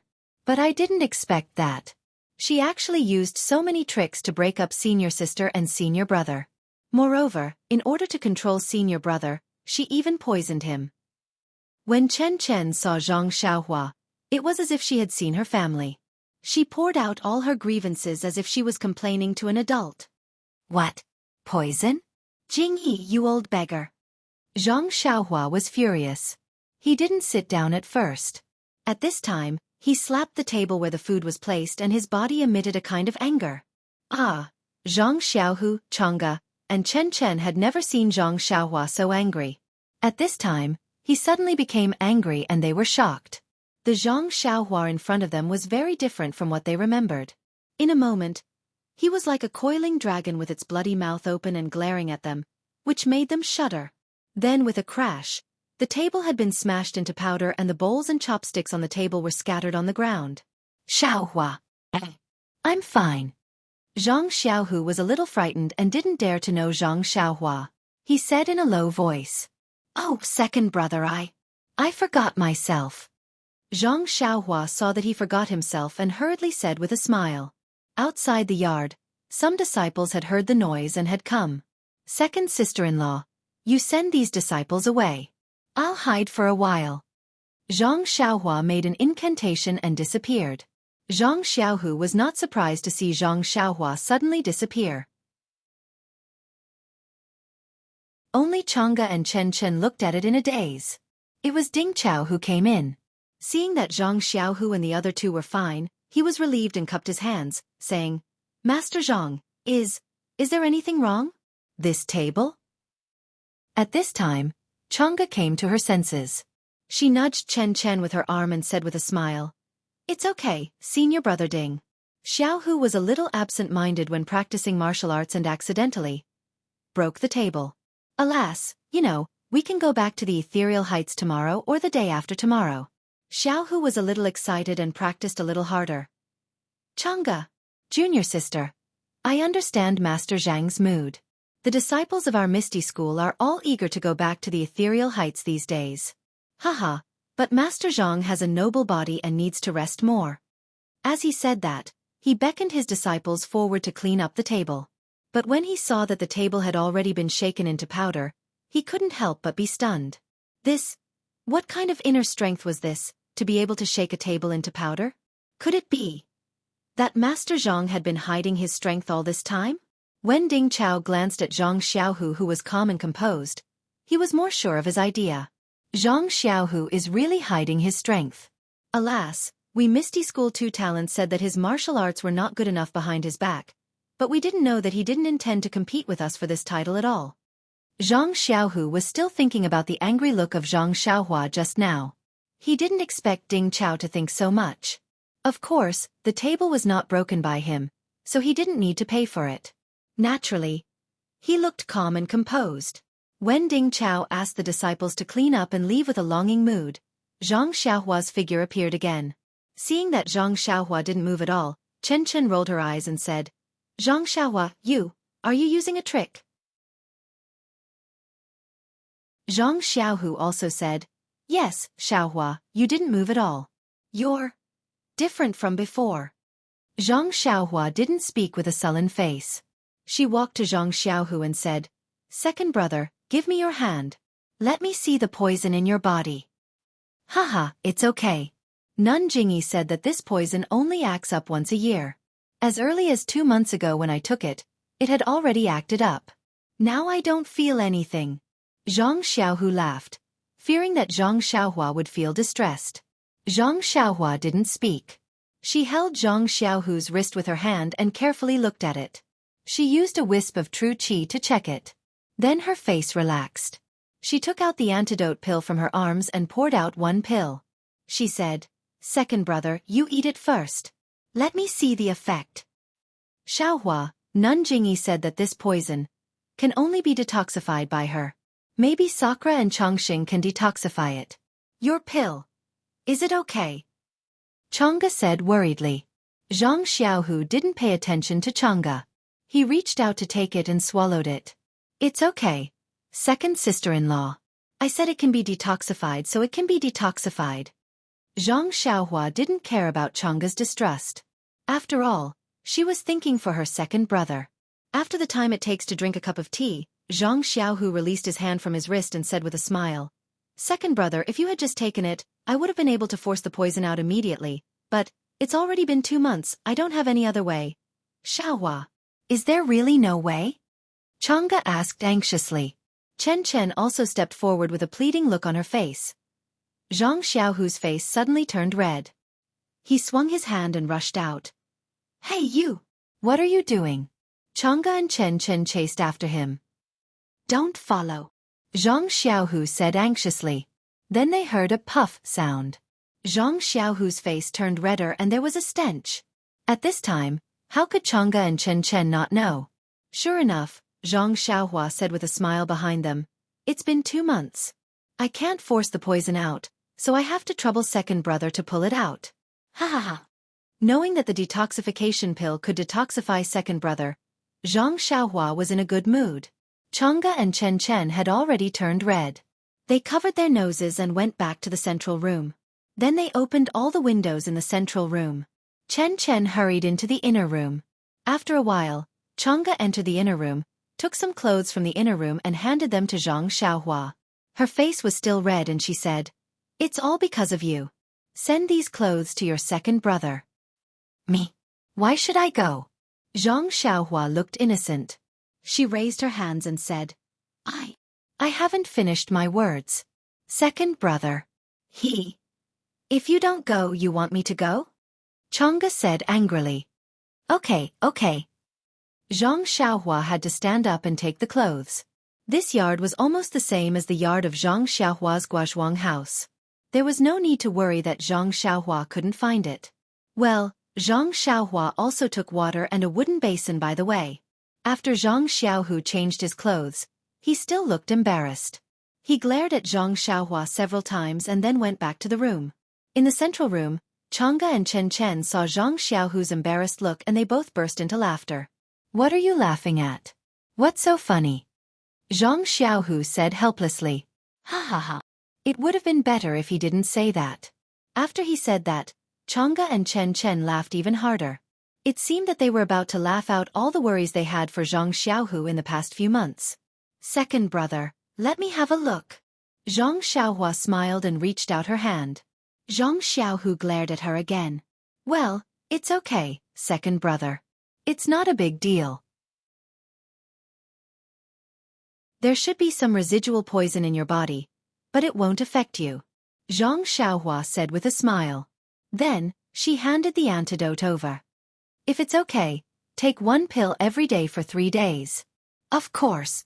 Do you need to say it?" Xiangshiahu grabbed it and put it in his arms. "Oh, by the way, will it be the same as just now?" Xiangshiahu's face was slightly red. I won't. Xianxia smiled and waved his hand. "Haha, that's good." The three of them were relieved after the big problem was solved. Chen still asked, "Xianxia, I asked you just now. Why did you come to Pingyang City? Did Abbess Jingyi send you here?" "Don't mention that old beggar again." Xianxia waved her hand and said, "I have nothing to do with the incense cult now." "Ah?" Xiangshiahu was stunned and said, "Weren't you the guardian disciple of the incense cult a few months ago? You even went to the Dalan temple to deliver the invitation. Why? Did you mess up your job?" "The guardian disciple of the incense cult? Why didn't I know?" Chang'e and Chen said in unison. They looked at Xiangshiahu. Xiangshiahu shrank his neck and did not dare to say anything. No, Xianxia waved her hand and said, "I, Xiaoxia, took care of it. How could I mess it up? The Martial Arts Society convention is over, and everything is going well. This young hero's departure from the aroma cult has nothing to do with the mission." "Another reason?" Xiangshiahu asked curiously. Chang'e asked, "I heard that the Martial Arts Society convention was held more than half a month ago. How did you know?" Chen clapped his hands and said, That's great. Xianxia then. You can join the incense cult again. Haha. The three of them asked different questions, but Xiangshiahu and Chang'e heard Chen's words and their hearts moved. They both looked at Xiangshiahu. "Don't."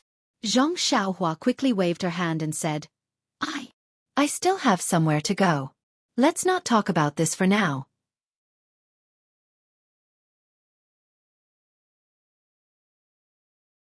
Chapter 1061. Xiangshiahu was surprised. "Where are you going? Didn't you follow me to help me?" Xiangshiahu said with a smile. "Second brother, isn't this nonsense? If I don't help you, why would I come here?" Seeing that Chen still wanted to talk, then he said, "But to help you, I don't have to join the Misty School? And, can't I also start a sect?" "What? You want to start a sect?" The three of them exclaimed in unison. "Why, can't I?" Xiangshiahu rubbed his nose and was extremely helpless. "Well, I thought about it. You've been talking about some Beidou school. Don't tell me you want to build a Beidou school." Xiangshiahu realized. "Yes, second brother, I do have such a plan." Xiangshiahu nodded. "But, do you know what is needed to build a sect? How do you manage your money, disciples, and livelihood?" Chang'e also asked. "This, how would I know?" Xiangshiahu said with a bitter face.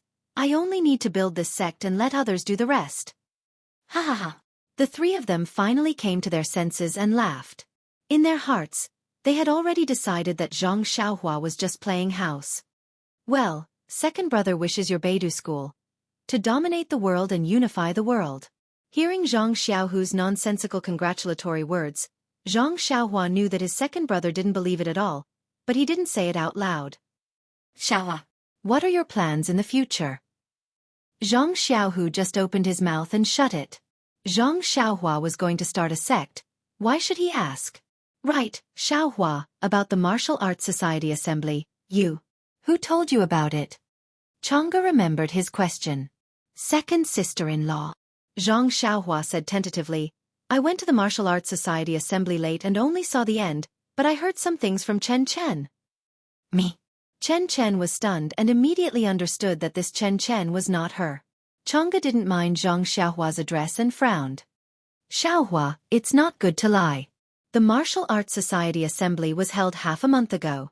How could you attend it? Yeah, little flower. You. Zhang Xiaohu was also stunned. He had always believed in his brother and never doubted him. Now that he heard it, was there really no problem with the timing? Hee. I used half a month's time to chase after you from the fragrant cult to Pingyang City. Can't I? How is that possible? Chang'e and Chen Chen blurted out, but then they patted their foreheads as if they had thought of something. They both looked back at Zhang Xiaohu. Zhang Xiaohu was calm and said after a moment, It seems that what you said at Shixin Peak last time about going back to Lingxiang Peak at night was true. Haha, of course. Zhang Xiaohua patted her chest and said, When did I lie to you? Just now. Just now you lied to me, let me. Zhang Xiaohu thought of the detoxification pill. Hee, there will always be accidents. Then, how did you come here? Zhang Xiaohu had already begun to believe her. Is there a need to ask? Of course I flew. Zhang Xiaohua said seriously. Nonsense. Do you think you're a bird? Chen Chen said and blushed unconsciously. But then, the three of them were stunned and thought of Zhang Xiaohua flying in the air in the Yulon Grand Canyon.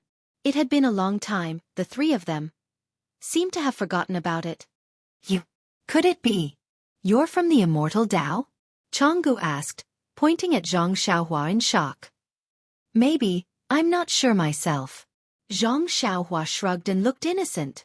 Great, my Misty School is saved. Chang'e almost put her hands together and thanked the heavens. Okay. Zhang Xiaohua said, Second brother, second sister-in-law, let's not talk about me. You. What's going on? After the martial arts convention, Nun Jingyi announced that Misty School would leave Chuanxiang cult and rebuild it. I rushed here in a hurry and didn't inquire about it in detail. Is that so? Nun Jingyi has announced it to the world? Then the Righteous Alliance already knows? Zhang Xiaohu frowned and said, What does she mean? Hee, of course, the Righteous Alliance already knows. I even met a messenger on the way. But it seems that the Righteous Alliance disciples in Misty Mountain Villa don't know. Zhang Xiaohua nodded. That's good.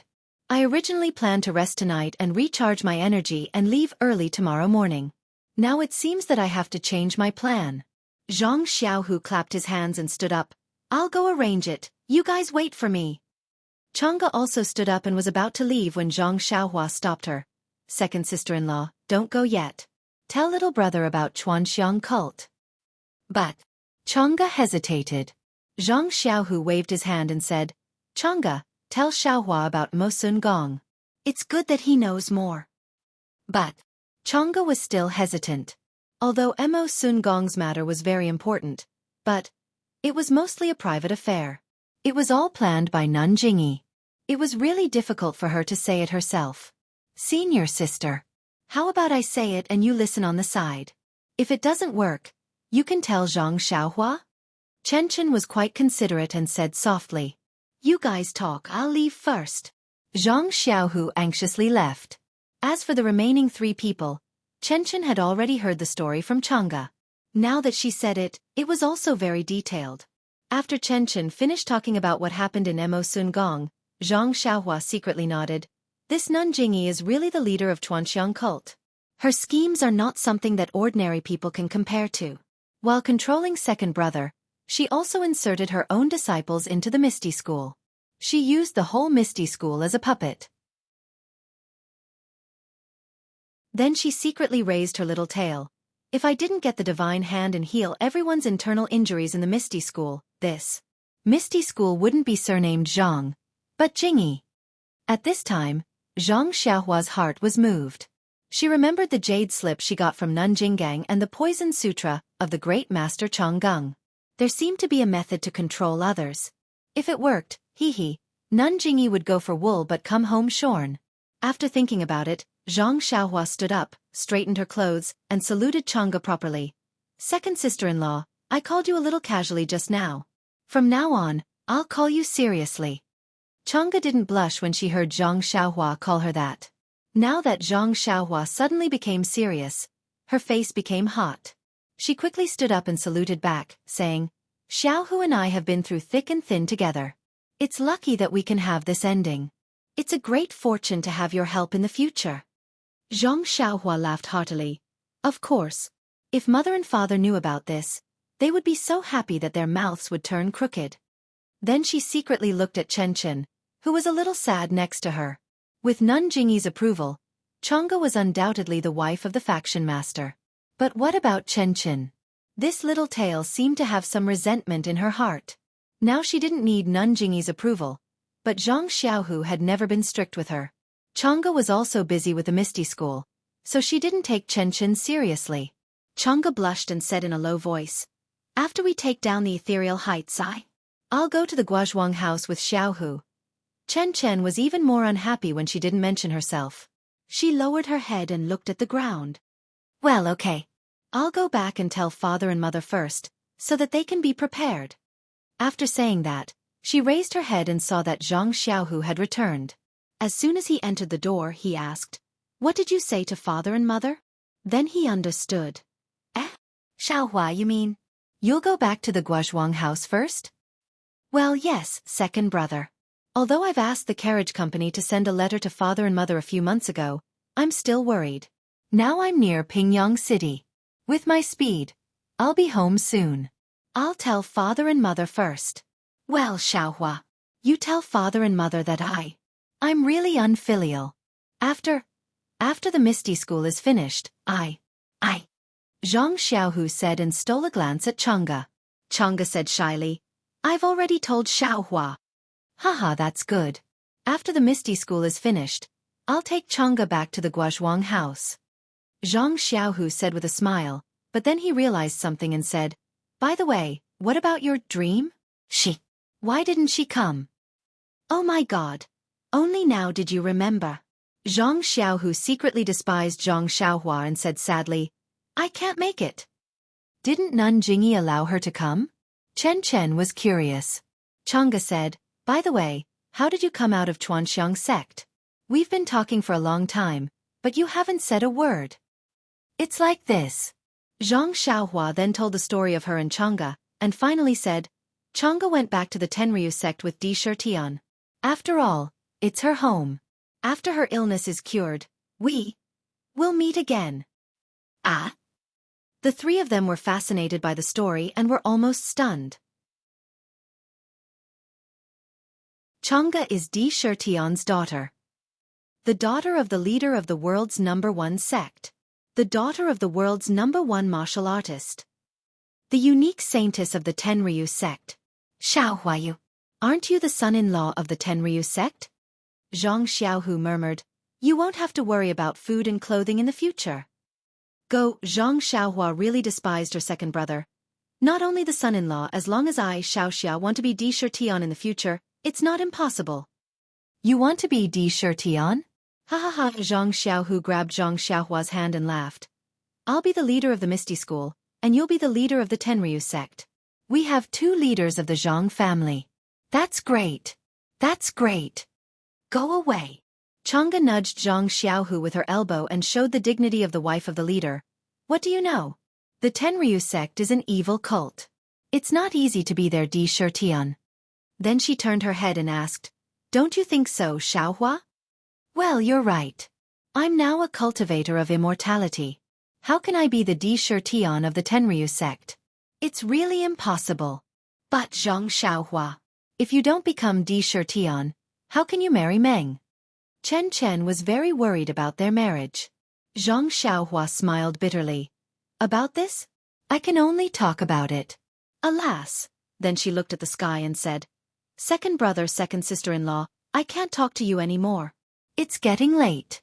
I'd better go back to the Guozhuang house first. If I don't go back, I won't feel at ease. Then she took out a jade talisman from her arms and handed it to Zhang Xiaohu, saying, When you're about to reach the Misty Villa, crush this jade talisman. I'll help you.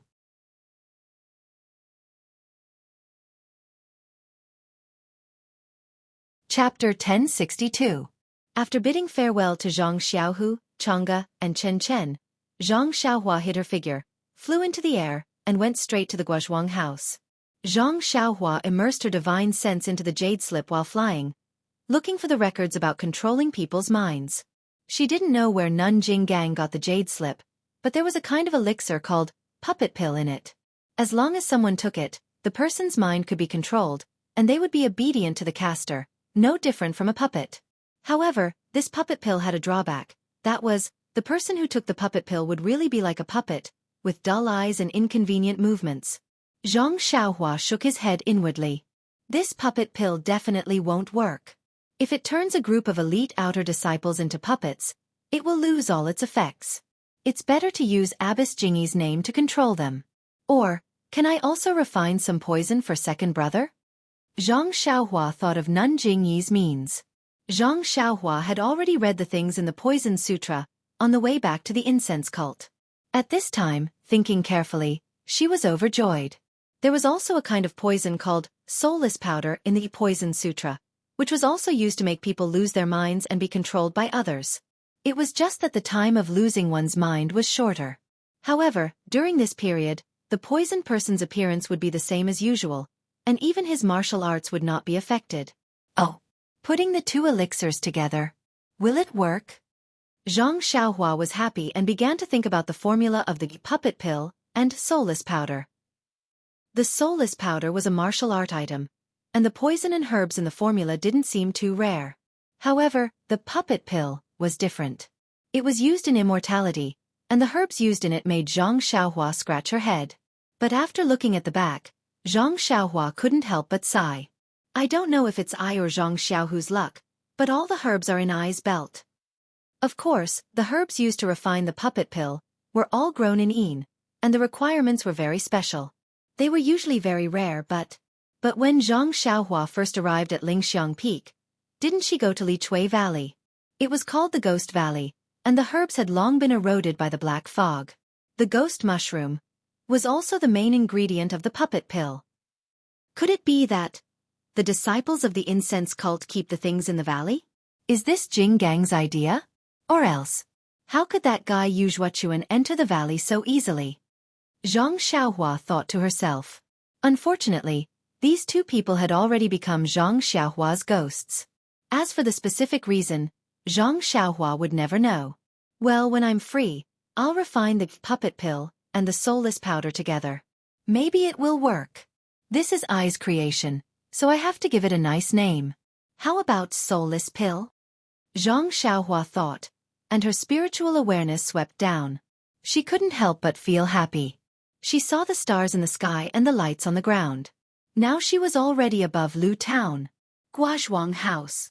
Zhang Xiaohua's spiritual awareness swept north like a waterfall. She wanted to see her hometown as soon as possible. Who is this? Zhang Xiaohua's spiritual awareness swept over the village entrance of the Guozhuang house. She saw a beggar in ragged clothes, holding a broken jar, and staggering out of the Guozhuang house. If she saw a beggar in Lu Town, Zhang Xiaohua wouldn't be surprised. However, the Guozhuang house was a small village. Usually, there were small farmers living there. Everyone's family was not well off. How could there be a beggar here? What happened next was even more surprising. After the beggar left the village, he looked back as if he hadn't had enough. Only then did he walk quickly to the small path by the river. At the end of the path, on the official road from the Guozhuang house to Lu Town, there was already a person riding a horse. His hand was holding the reins of another horse. When the beggar got on the official road, he looked around and saw that there was no one around. He turned around and mounted the horse, heading straight north. When Xianxia flew closer, the two people were already far away.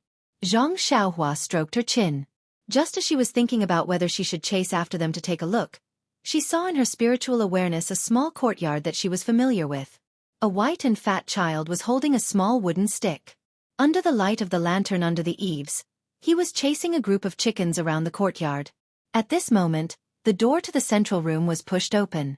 An old woman walked out with a handful of dates in her hand and chased after the child. Mother, Xianxia instantly stopped in midair. How could she still think about the beggar? In a flash, she flew to the sky above the small courtyard. Xianxia had just steadied herself in midair. Before she could reveal herself, the white and fat child immediately stopped. He lifted his little face and blinked his big eyes, staring straight at the sky. The old woman was chasing after him. When she saw the child stop, she quickly stuffed a date into his mouth. She looked outside and shouted, "Xiaohua, ah?" Xianxia, who was in midair, was so shocked that she almost fell from the sky. It was fine if Zhang Byron could see her. But her mother didn't even lift her head. She actually called out her name. Could it be that her mother was also a person of the immortal Tao? Mother, Xianxia was filled with longing, emotion, and longing. She landed from the sky and called out softly, "I told you to look after the child. Where did you go? Hurry." Guo scolded without lifting her head. But then another voice sounded from the pigsty. "Madam, you called for me?" Guo was stunned. Xianxia was also stunned. Of course, another thin young man came from the pigsty. Guo suddenly turned around and saw Xianxia still floating in midair. Beside him, the young Zhang Byron was poking him with a small stick. "Xiaohua? Is that you?" Guo rubbed her eyes hard. "Mother, of course it's me. I'm Xiaohua." Xiaohua landed on the ground. "My Xiaohua, you're finally back." Guo was a little heartbroken. She shouted, "Old man, come out quickly. Our Xiaohua is back." Then she said to the Xiaohua who appeared behind her, "Xiaohua, go and call your big brother. Tell him that Xiaohua is back." When the Xiaohua heard this, she was so happy that she couldn't even close her mouth. She jumped and ran out of the courtyard. "Mother, what's going on? Why is there a Xiaohua in our house?" Xiaohua was really puzzled.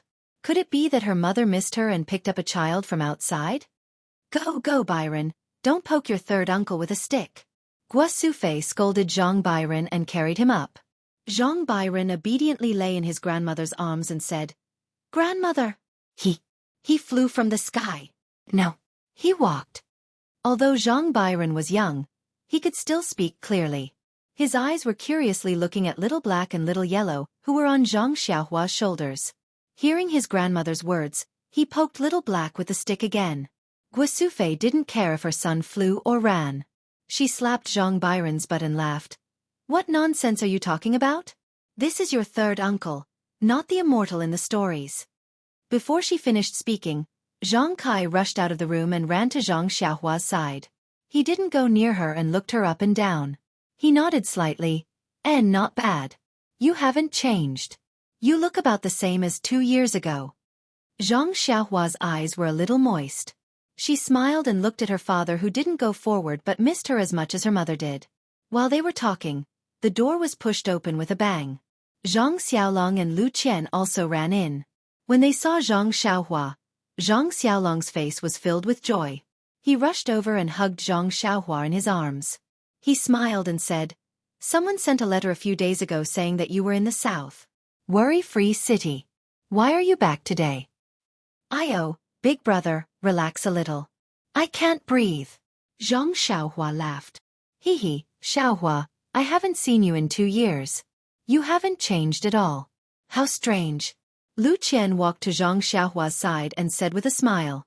Zhang Byron stretched out his arms to look for his mother.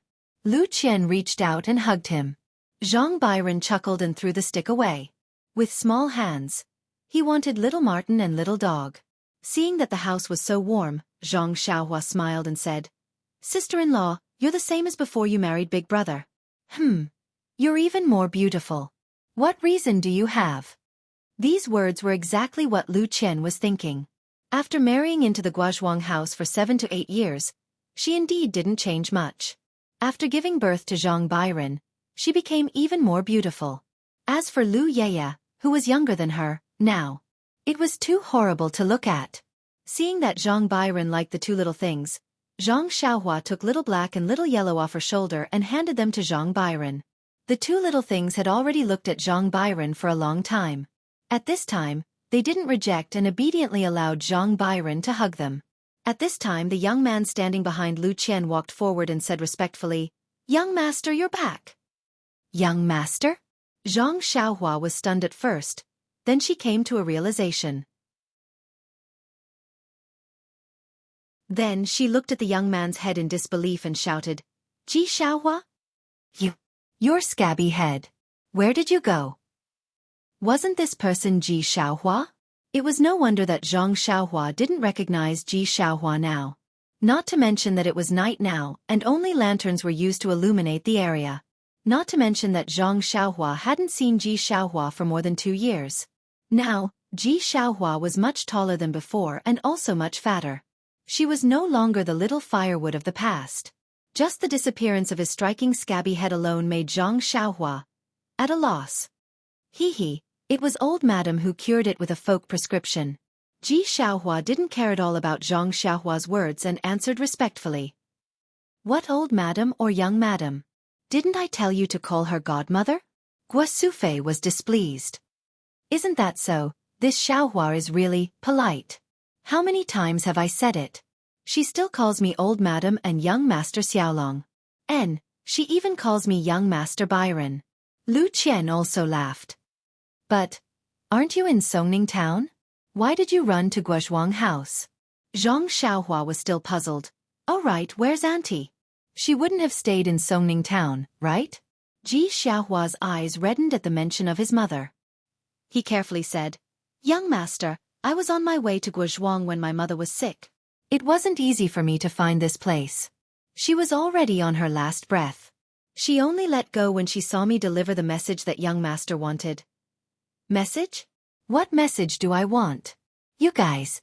Zhang Xiaohua was stunned and suddenly remembered that she met the Misty School's disciple Chu Yunfei in the wilderness outside Songning town. Yes, wasn't it she who told him that if there was any news about Zhang Xiaohu, Chu Yunfei should bring it to Ji Xiaohua in Songning town? She also planned to return to Songning town after sending Nie Qianyu off. But, since she had already arrived at the fragrance cult and met Zhang Xiaohu, Songning town had actually been forgotten.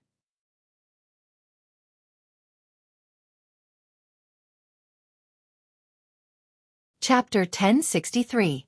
By the way, young master, that person wanted me to tell you that Zhang Xiaohu is not with them, and they don't know where that gang is.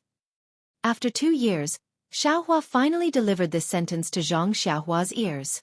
Xiaohua ji. Thank you, I got it. My second brother is not there. He is in the south. Father, mother, eldest brother and eldest sister-in-law. Second brother is fine, everything is fine, in a few days. He will bring second sister-in-law back. Really? Guo Sufei almost cried tears of joy. Although Xiaohua ji brought news, it was useless news, and it made Guo Sufei miss it more these 2 years. When she saw Zhang Xiaohua just now, Guo Sufei did not dare to ask. She was afraid that Zhang Xiaohua would bring back bad news. But as Zhang Xiaohua kept talking about other things, her heart sank.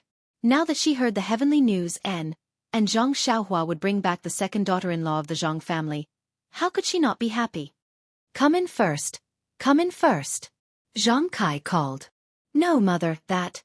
Where is auntie buried? I will pay my respects first. Zhang Xiaohua said. Good.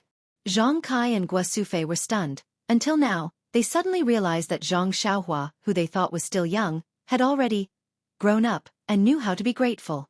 Madame Zhang's grave was also behind the house, not far from her grandmother's grave. Zhang Xiaohua paid her respects in front of her grandmother's grave, then went to Madame Zhang's grave to pay her respects. According to etiquette, Zhang Xiaohua knelt in front of her mother's grave to pay her respects. After paying her respects, Zhang Xiaohua stood in front of the grave and said, "Zhang, Auntie, don't worry. Ji Xiaohua came to Guozhuang House today. I will not treat him badly. In the future, I will make him a world-famous figure." Xiaohua was also happy to hear this and kowtowed to the grave. "Mother, you see, young master has already said that I will definitely become a big figure. You can rest in peace in the underworld." Guo Sufei and the others were also wiping their tears. Only Zhang Byron was still waving the small wooden stick, which seemed to be a weapon. Everyone returned to the central house, which had been expanded. The wall of the house on the west side was demolished, and the two houses were combined into one big house. Sitting in the central house, Ji Xiaohua told Zhang Xiaohua about her visit in detail. It turned out that Zhang Xiaohua had saved Chu Yunfei less than half a month ago, and he asked someone to deliver the news that Zhang Xiaohu was not with them to Songning town. When Madame Zhang heard that it was Zhang Xiaohua who wanted the news, she immediately became anxious. Madame Zhang was careful and knew that Zhang Xiaohua did not want people to know her home, so she sent someone to deliver the message. Presumably, she would come back to find her in the future, so it would be inappropriate for her to ask someone to deliver the message. But thinking that Zhang Xiaohua had just left, Madame Zhang asked others and knew that Lu town was very far from Songning town, so it would take at least a year to come and go.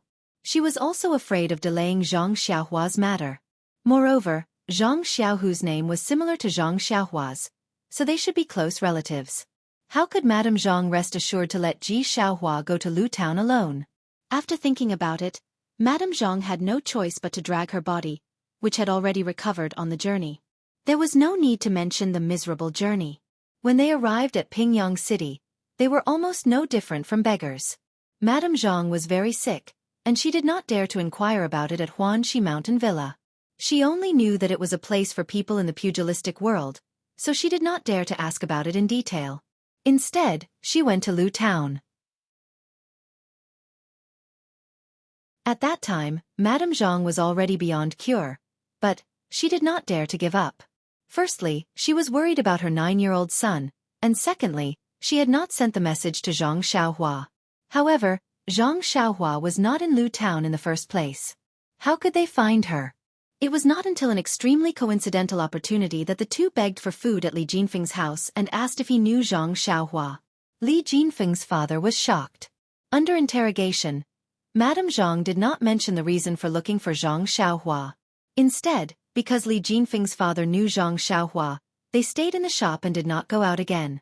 Seeing that Madame Zhang was about to die, and that Ji Xiaohua was only a child less than 10 years old, Li Jinfeng's father knew that they would not bring any harm to Zhang Xiaohua's family.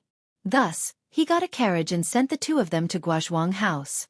When they arrived at Guozhuang House, Madame Zhang only heard her son say those words to Guo Sufei, which was to die. At the last moment, he was still holding Ji Xiaohua's hand. How could Zhang Kai and Guo Sufei not be moved by Madame Zhang's righteous act? They buried Madame Zhang behind their own house, and Ji Xiaohua was also left in Guozhuang House.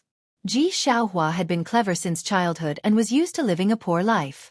Now, it was almost like heaven in the Zhang family. She was busy every day, helping Guo Sufei and Zhang Kai with the chores. She also helped Lu Qian take care of the children. Everyone liked her, and Guo Sufei even recognized Xiaohua as her godson. However, Ji Xiaohua never dared to agree. In his heart, he regarded Zhang Xiaohua as a young master. He did not dare to claim connections. After listening to Ji Xiaohua, Zhang Xiaohua sighed in her heart and said, "Aunt's matter is indeed my fault. I didn't think it through. Xiaohua, in the future, you will follow us." "Do I need you to say that?" Guo Sufei glared at her. "Xiaohua has long been a member of our family." "No, no, mother. How can there be a difference between two Xiaohuas in this family?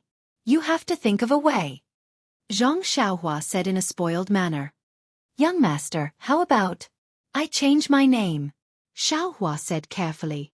Fainting, Zhang Xiaohua patted his shoulder and said, "Xiaohua's name is so nice. There are so many people in the world who want to be called by it. Why do you want to change your name?" "But it's convenient for old madam to call it." Just kidding, just kidding." Zhang Xiaohua saw that Ji Xiaohua was so careful and could only say, "Xiaohua, don't worry. Mother's name is Xiaohua. I definitely know who she is." I won't mess it up. All right, Xiaohua, have you eaten? Lu Qian suddenly asked. Not yet. The two Xiaohuas said in unison. Ha ha ha. The whole room laughed.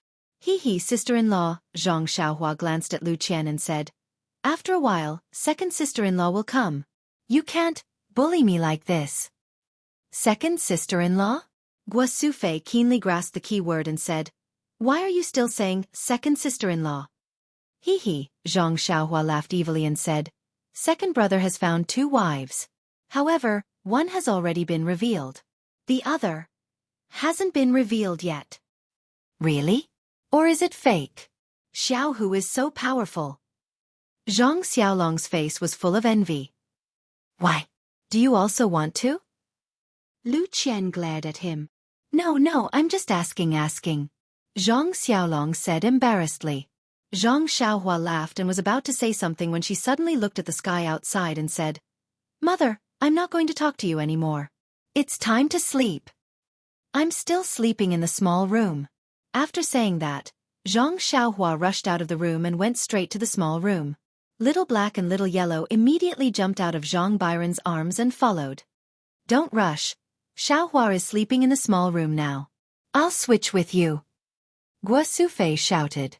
Lu Qian also said, Xiaohua, come to our courtyard. Unfortunately, when they arrived at the small room, Zhang Xiaohua was already sitting cross-legged on the Kong bed in the small room.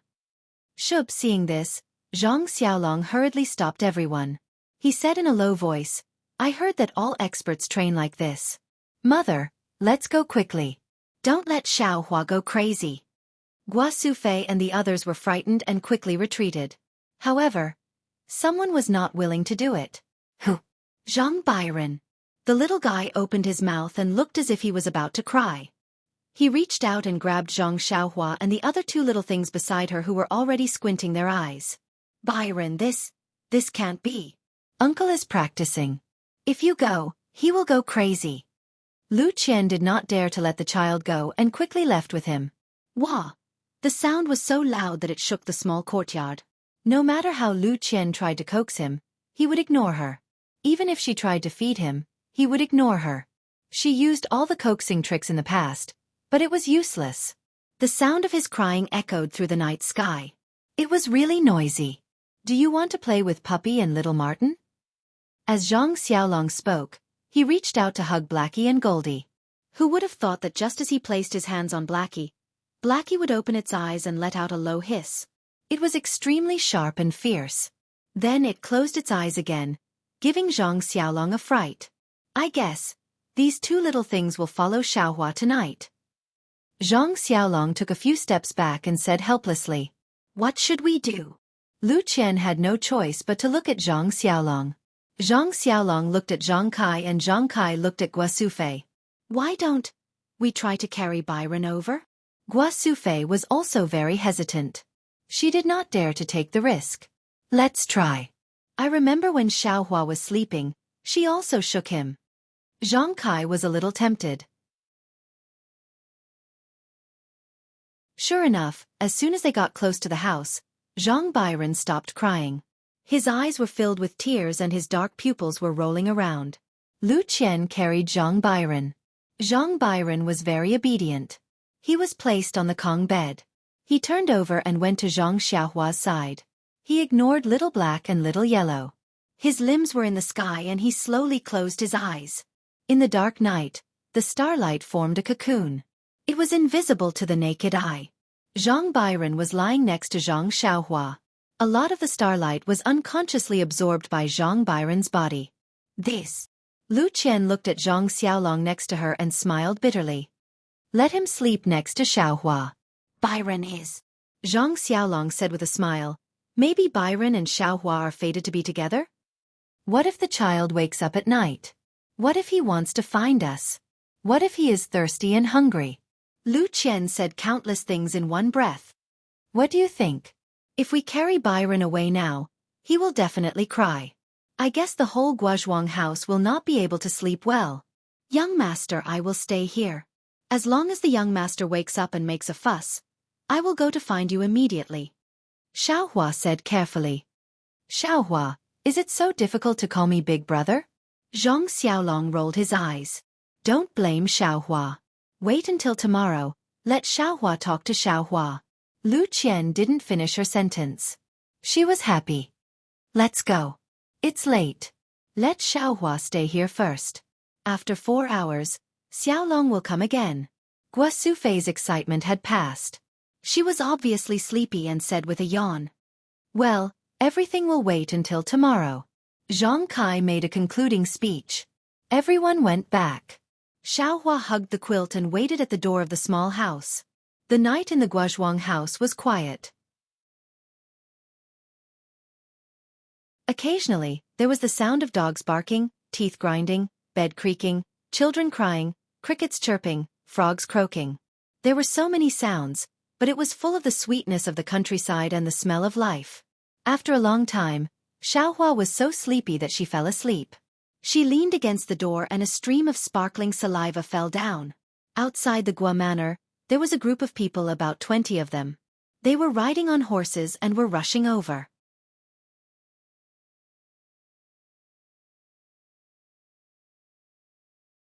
Chapter 1064. At this time, the moon was already slanting and the stars were sparse. The night was getting darker and the official road was so quiet that not a single person could be seen. Suddenly, the sound of horses galloping could be heard from afar. It was a group of people dressed in black and wearing black masks that covered their mouths and noses, leaving only their eyes exposed. These people held torches and weapons in their hands. As they ran, they carefully observed the road. When they reached the small path of the Guozhuang house, a skinny man in front of them frowned and slowed down his horse. The youngest? Is it here? A strong man behind him whispered with a long knife in his hand. It should be, big brother. However, it's hard to see clearly at night. The sides of the mountain path are also the same. It's extremely difficult to distinguish. The eldest frowned and scolded. I let you pretend to be a beggar here for 2 days. How can you not even remember the road? Do I still dare to listen to your words? Calm down, big brother. Calm down. The youngest immediately smiled and said, although I didn't remember the road well, I've investigated the situation of the Zhang family very clearly. Bullshit. How can there be any rich people in this small mountain village? I can find out even if I use my heels. Why would I need to investigate? I don't know how the people from the Storm Carriage Company do things. When we miss this time, I'll definitely report them to the Banner Lord. Calm down, big brother. The Storm Carriage Company said clearly that the young man who delivered the letter used an ingot of gold to exchange for silver. Think about it. Why would a normal person carry an ingot of gold with them? They must be very rich. It's just that I didn't expect the young man's letter to be delivered to this small mountain village. What's the young man's name? Maybe he's rich and his family isn't? Reporting to Big Brother, I've already investigated that young man. If I'm not mistaken, he should be called Zhang Xiaohua. He came back 2 years ago and then went out again. However, according to the villagers, before Zhang Xiaohua came back, the Zhang family didn't have much money. But in the past 2 years, they seemed to be very rich. They bought cattle and a few pieces of land. They were also very generous to the other people in the Guozhuang house. So everyone in the Guozhuang house said that Zhang Xiaohua got lucky and made a fortune. They were all jealous. Hee hee, isn't that so? Didn't I say so? As long as I ask around, what else do I not know? Actually, the youngest hesitated for a moment and said, actually, I'm afraid that the Zhang family's money wasn't earned by their son, Zhang Xiaohua. Who is that? Oh, it's here. Boss, if you follow this road, you'll reach the Guozhuang house. I'll lead the way for you. The youngest said happily. There's no need for that. We're already here. What's the point of leading the way? Tell me quickly, where did the Zhang family get their money from? It's like this, boss. The Zhang family has 3 sons. The eldest is called Zhang Xiaolong. He's a farmer and married an extremely beautiful wife. 2 years ago they gave birth to a son. Beautiful wife? The eldest swallowed his saliva and his Adam's apple bobbed. Yes, she's really beautiful. When I saw her from afar, my heart also itched. Hee hee. The youngest smiled and said, this little one is called Zhang Xiaohua. It said that he's a manservant in a villa in Pingyang City and knows some martial arts. I'm guessing that there's only Huanxi Villa in Pingyang City. How is that possible? There are many villas in Pingyang City. How can you be so sure? The eldest asked suspiciously. Listen to me first. The youngest said calmly. The second son of their family is called Jianghu. I heard from the people in the Guozhuang house that he joined a Miao sect as a disciple. Boss, what other Miao sect do you think there is in Pingyang City? It must be the Misty School. Ah, there's actually a Misty School remnants home here? The eldest perked up. Not only that, I've also found out that Zhang Xiaohu, a disciple of the Misty School, had appeared in the Guozhuang house after the Misty School was annihilated. His younger brother, Zhang Xiaohua, was also not at home. He only appeared 2 years ago. The house of the Zhang family was built after Zhang Xiaohu left. Boss, do I have to say more? We've caught a big fish. Zhang Xiaohu must have hidden the assets of the Misty School. That's why the Zhang family is wealthy. The gold used by Zhang Xiaohua was not earned by him. It must have been taken from the Misty School. Hee, let's not talk about the gold and silver. As long as we take away the Zhang family, the Banner Lord will probably give us a lot of rewards. Boss, you're wise. But I still think we should get the gold and silver first. Do I need you to say that? The eldest scolded. Then he looked at the sky and said, There's still some time before dawn. It's a good time to kill and rob. Quick, do it as soon as possible and return to Shitsue Mountain. Yes, boss. The youngest waved his hand and said, Brothers, this is the Guozhuang house. Other than the family in the south of the village, there's only one family in the middle of the village who claims to be the head of the village who is rich. You should think.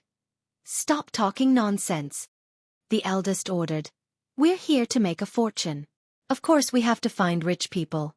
You go to the head of the family. The rest of you, follow me to the Zhang family and surround them. Yes. Everyone obeyed the order and entered the village with torches. The bandits of Shitsue Mountain didn't hide their tracks. As soon as they entered the village, the rapid sound of horses' hooves woke the whole village up. Every small courtyard was lit up. The brothers of Shitsue Mountain are here to do things.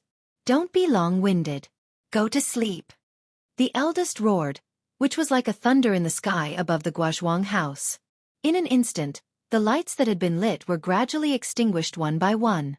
Even the lights of the Zhang family were extinguished. However, it didn't take long for the deafening sound of horses' hooves to stop at the door of the house. Then there was the sound of knocking on the door and a noisy voice. Zhang Kai, old man, give me your gold and silver jewelry. I can spare your life. Or I'll destroy your whole family. Ah? Zhang Kai and Guosufei trembled. They were so scared that they didn't dare to light up the lights. They whispered, Old man, how did the bandits of Shitsue Mountain know that we have gold and silver jewelry? How would I know? Zhang Kai also trembled. I didn't tell anyone, even Mr. Lu didn't tell. What should we do? Will it be the same as Mr. Wu from the neighboring village a few years ago? Guosufei immediately thought of the incident where the neighboring village was destroyed by the bandits of Shitsue Mountain a few years ago. How would I know? Zhang Kai lost his sense of propriety. Pa. There was a sound of knocking on the window. Ah! The two elders were so scared that they almost jumped up. Mother, father, are you okay? Come out quickly. Zhang Xiaolong and Lu Qian climbed over the wall. Why are you here? Why didn't you run away? The two elders trembled and opened the door. At this time, Zhang Xiaolong and Lu Qian were at the door. Xiao Huaji had also woken up. She stood at the door with a panicked expression. Xiaolong, what should we do? The bandits of Shitsue Mountain are here. Guosufei said with a trembling voice. Mother, don't be afraid, don't be afraid. If they came last night, it would be a disaster. But didn't Xiaohua come back tonight? There's him too. All right, Xiaohua. Guosufei and Zhang Kai suddenly realized that their youngest son was at home. But then the two panicked again. If I had known earlier, the bandits would have come last night. Xiaohua, my poor Xiaohua. She just came home, and and encountered these disasters. The knocking on the door became louder. The bandits had already started to pry open the door. Those with slightly better martial arts were already thinking about how to climb over the wall. Fortunately, the wall between the two courtyards of the Zhang family was very short. The surrounding walls were quite high. For a while, the bandits couldn't enter. "Mother, take this." Zhang Xiaolong handed over 2 jade slips. "What is this?" Guo Sufei asked curiously. "Mother, did you forget?" This was given by Xiaohua when she left last time. She said that it can be used for defense. "I even tried it." I remember." Guo Sufei immediately took out a jade slip from her jacket and said, "I also have it with me, but I just forgot." "And, mother, quickly crush it," Lu Qian urged. "Okay." At this moment, Guo Sufei obeyed. She exerted force in her fingers and crushed the jade talisman. A faint light that was invisible to the naked eye flashed and a defensive light barrier appeared around Guo Sufei. "Here, Xiaohua." Zhang Xiaolong handed the 2 jade slips to Ji Xiaohua. Ji Xiaohua took one and was about to crush it. "Not this." Zhang Xiaolong hurriedly stopped her. "The red one can be used to get angry. It can be used on the bandits. This one is for your own use." "Yes, young master." Xiaohua still didn't forget to address Zhang Xiaolong. When the 5 of them crushed the defensive jade slips, Zhang Xiaolong just distributed the remaining jade slips in his hand to everyone. The door of the Zhang family was pried open by the bandits. More than 10 people swarmed in and surrounded the 5 of them. There were some lights outside the wall. They should be the bandits who were guarding outside. When the leader entered the courtyard, he immediately stared at Lu Qian like a wolf who saw a little white rabbit. Zhang Xiaolong frowned and blocked Lu Qian behind him. The boss coughed and looked at Zhang Kai, who turned pale with fright. He smiled and said, "Old Master Zhang, I'm not talented. I'm living in Xichui Mountain. I heard that your family has some extra money. Can you share some with us?" Zhang Kai said angrily, "Who told you that my family is rich? Look at our Guozhuang house. Which family is rich? They're all so poor that they can't even make a sound. Are you guys mistaken?" "Old man, don't refuse a toast only to be forced to drink a forfeit. I am talking to you nicely, but you are not honest. Forget it, forget it. Brothers, let's capture these people first and search the house.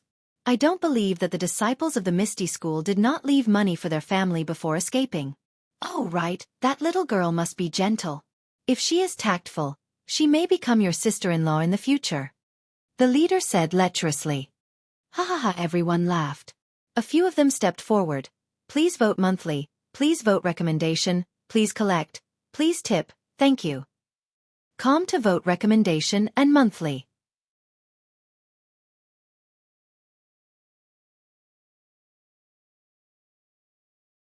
Chapter 1065. Inside the small house, Zhang Xiaohua was sitting cross-legged with her eyes closed. She didn't know what was happening outside. Little Black and Little Yellow had already woken up when the West Jade Mountain bandits knocked on the door. However, they only opened their eyes lazily, as if everything in the distance had nothing to do with them. They closed their eyes again to enjoy the starlight. After listening to their boss's vulgar words, the bandits burst into laughter. A few of them quickly stepped forward with weapons in their hands, ready to threaten Zhang Kai and the others. Zhang Xiaolong was furious. He flicked his hand and threw out a jade talisman. "Ah! What is this?" That bandit's eyes were sharp and his hands were nimble. He grabbed it and looked at it carefully under the light of the fire. He laughed and said, "Big brother, you really found the right person. Look, this is a piece of top-grade jade. This guy actually threw it to me." TSK, I knew it. The Misty School's money must be here," the boss said with a smile. Ji Xiaohua was careful. Seeing that Zhang Xiaolong's jade talisman didn't work, she didn't rush to throw out her own jade talisman. She waited for a bandit to come closer and threw the jade talisman at the bandit's body. Haha! The bandit saw it and couldn't help but laugh. This kid also has a jade talisman. TSK, I was also hit by the jade talisman. Estimating that he couldn't catch the jade talisman, the bandit simply didn't catch it. He only used his body to block it and prepared to catch it with his hands to prevent the jade talisman from falling and breaking. who knew that when the jade talisman hit the bandit's body, there was a light paw sound. A faint red spark suddenly appeared and instantly ignited the bandit's clothes. What is this? The bandit's greedy eyes that stared at the jade talisman instantly turned into surprise. When he waved his hands to slap the flame, his hands were also ignited by the flame. His eyes turned into fear. The flame in the jade talisman wasn't like normal fire. It burned very quickly. When the bandit's hands were ignited, it had already burned through his clothes and was burning his skin. Boss, this is a little weird, it hurts, hurry. Hurry and save me. The bandit shouted and ran to his boss's side. The other bandits who were pouncing on Zhang Kai and the others were also frightened. While they were in a daze, Zhang Xiaolong, Lu Qian, and the others each threw out the jade talismans in their hands. Pa, pa, pa, pa. Another 4 light sounds were heard. The other 4 were also set on fire. In an instant, it became lively. No one shouted. In the courtyard, they wanted to put out the fire. The bandits saw that the flames were strange, so they did not dare to go forward. Several people picked up the buckets next to the stove, scooped up the water from the water tank, and poured it on the 5 people. It would be better if they did not water it, but if they did, it would be worse. The Zhang family's water tank was filled with mountain spring water, which was rich in the energy of heaven and earth. Now that it was poured on the fire, wouldn't it be adding fuel to the fire? The fire on the 5 of them burned even more fiercely. But then, in the space of a few breaths, the 5 of them lay on the ground, no longer struggling. A moment later, the 5 of them were reduced to ashes, along with their weapons. At this time, the 5 clusters of flames were slowly extinguished. The 5 of them died very quickly. The boss had just thought of running away when the 5 of them were reduced to ashes. Run. This was the boss's first thought. But before he could turn around, a few footsteps came from outside the door. A few of the bandits who had gone to the clan leader's house earlier walked in with bloody weapons in their hands and a few big packages. They laughed and said, "Big brother, the harvest is quite bountiful. Here you are." What they saw were the pale faces of more than 10 bandits. Run. The boss didn't have time to explain in detail and was about to urge them. Why run? Did you succeed? The bandits didn't think much of it. But when they saw that the bandits were empty-handed, they laughed and said, "We haven't entered the alley yet. Why are you leaving?" You. The boss was angry. He was about to leave first, but his eyes turned and he said, "I'll leave them to you. If you capture the 5 of them, I'll give you an extra 10%. Really? Boss, you're the one who said it. The bandits threw the packages on the ground. They must be filled with gold, silver and jewels. Then, they took the bloody weapons and ran forward. The boss's eyes were wide open. His feet were also in a running posture. If Zhang Xiaolong threw out the strange jade piece again, he would be the first to run. Who knew that when the bandits were close, Zhang Xiaolong didn't throw it out. Lu Qian whispered, "Xiaolong, didn't Xiaohua give you a lot? Where did you put it?" Zhang Xiaolong's face was red. Don't they have to pull it in spring and autumn? I used the jade talisman to light the fire. Lu Qian was so angry that she almost wanted to kick him. But at this time, the bandit was close. He looked back at the boss and said with a sinister smile, "Big brother, I helped you capture the little girl. If you have used her before, can you give it to me?" Seeing that there was no jade talisman, the boss was emboldened. He nodded and said, "Capture her first. Everything is up to you." Yes. The bandit took the order and reached out to grab Lu Qian's arm. Who knew that when the bandit's hand touched Lu Qian's arm, a flexible force immediately appeared and flicked his hand to the side. Strange. The bandit said and tried to grab again. But he was still blocked. The remaining bandits were like him. They couldn't even touch the Zhang family. One of the bandits was angry. He picked up the bloody weapon and slashed at Zhang Xiaolong. But the weapon was like a hand. When it reached Zhang Xiaolong's neck, it seemed to be unable to cut further. Zhang Xiaolong was so scared that he closed his eyes and shrunk his neck. How can this be? The bandits were dumbfounded. They raised their weapons and slashed at the 5 people. But there seemed to be an invisible wall around the 5 people, blocking the weapons. They couldn't hurt the 5 people at all. The bandits were dumbfounded. Gua Sufei and Zhang Kai's faces gradually regained color. They felt more at ease because Zhang Xiaohua gave them a lot of defensive jade talismans that day. She was afraid that they would cause trouble, so she gave them less offensive jade talismans. It seemed that even if 1 jade talisman couldn't kill them, 2 or 3 jade talismans would be no problem. Boss, what should we do? The bandits were a little discouraged. The boss looked at the 5 people standing in front of the door and scratched his head. He couldn't catch them and couldn't cut them. It was really difficult. Was this the secret skill of the Misty School? Suddenly, the boss's eyes lit up. He waved his hand and said, "Since we can't catch them, we can tie them up with ropes. As long as we capture them to Shitsue Mountain, I don't believe that their secret skill will protect them for a lifetime." Hearing this, Zhang Xiaolong and the other 4 people were shocked. The bandit was right. The 5 of them couldn't touch them, but, after all, they could tie them up with ropes or throw them on horses or carriages.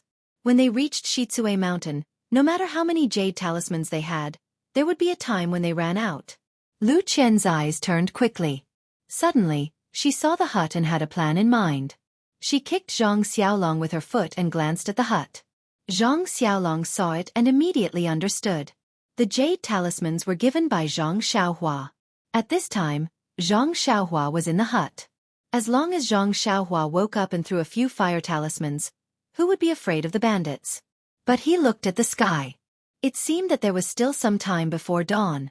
After thinking for a while, Zhang Xiaolong stepped forward and said, "Heroes, listen to me." "What? Kid, are you afraid? If you have something to say it quickly." The boss saw that his intimidation was effective and said proudly, "Gentlemen, you're only here for money. Although my Zhang family doesn't have much money, if you gentlemen are willing, you can take all the money. As long as you spare the lives of the 5 members of my family, everything is negotiable." Good. This is a hero, sensible and knows when to advance and retreat. The boss clapped his hands. "Thank you for your praise," Zhang Xiaolong said with a smile. In the next room, there are a few jade hairpins in the dressing box. At the bottom left corner of the Kong, there is a piece of mud brick. Take it down. There are a few banknotes inside. You go and take a look. The boss was a little worried. Although Zhang Xiaolong didn't say much, he still asked someone to take it. Sure enough, the bandit came back quickly with the things Zhang Xiaolong just said in his hand. "Is there anything else?" The boss smiled. "This." Zhang Xiaolong hesitated and said, "In the woodshed in the south, there is a shabby wooden box on the ground against the west wall. There are a few banknotes inside." "Hey," Lu Qian said in surprise. "Zhang Xiaolong, why are there banknotes in the woodshed?" Zhang Xiaohua said with a smile, "Madam, don't blame me. That is my private stash." You dare to hide your private stash? Father, mother, you must uphold justice for me." Lu Qian actually started to cry at this time.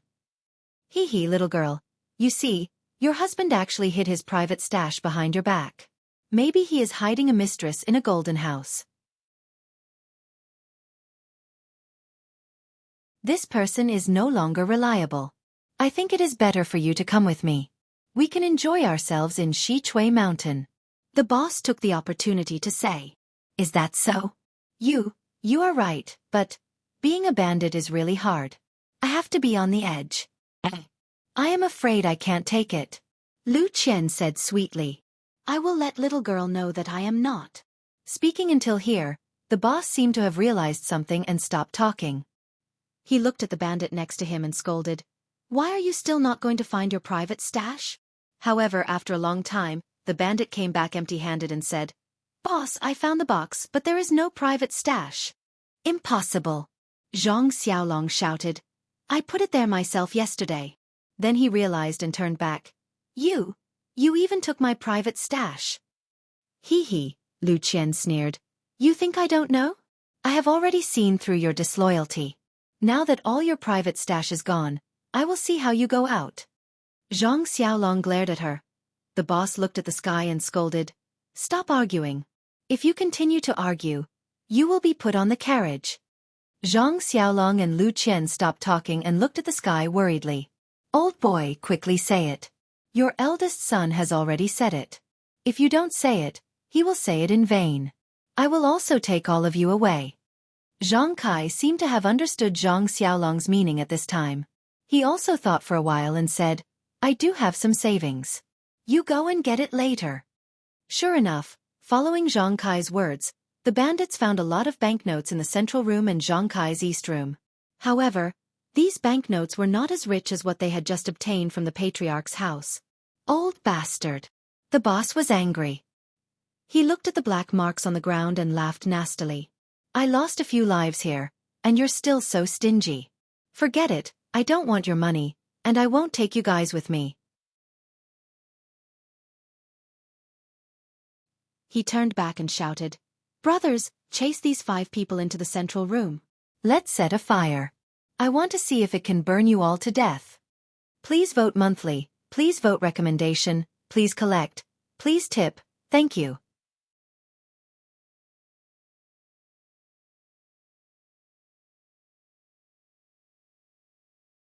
Chapter 1066. When Zhang Kai and the others heard this, their expressions changed. 2 years ago, they had tested the power of the jade talisman in front of Zhang Xiaohua. At that time, they had used hose and wooden sticks to test it. But they had never used fire. Could this jade talisman withstand fire? Seeing that his threat was effective, the boss laughed sinisterly. I know that your son is a disciple of some misty school. It is normal for him to have these strange things in his hands. I am only after money. If you hand over the gold and silver, I will spare your lives. Zhang Kai looked at Gua Sufei, then at Zhang Xiaolong, and then at the sky. He gritted his teeth and said, Hero, since you have said it so clearly, Xiaolong, go, dig out those things for the heroes. What things? Gua Sufei blurted out. Lu Qian was also stunned. She blinked at her mother-in-law, thinking that this was also an act just like before. Who knew that Zhang Xiaolong pulled Xiaohua and said, Xiaohua, come here. Xiaohua did not know what was going on. She followed Zhang Xiaolong to the corner of the wall. The bandits surrounding them had greedy eyes and quickly moved aside. The 2 of them walked to the corner of the wall and picked up 2 hoes. They turned around and went to the small house where Zhang Xiaohua was. The small house was by the wall and there was no light at all. Therefore, the bandits did not even look at it. Seeing the 2 of them enter the small house, the bandits were happy. Needless to say, the things must be there. Lu Qian's face was ashen.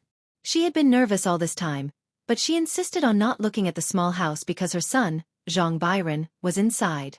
She had been trying her best to stay calm and put on an act to make the bandits pay attention to her and ensure her son's safety. Now that she saw Zhang Xiaolong going to the house, her heart was beating wildly. She shouted, Xiaolong you! Gua Sufei was the same.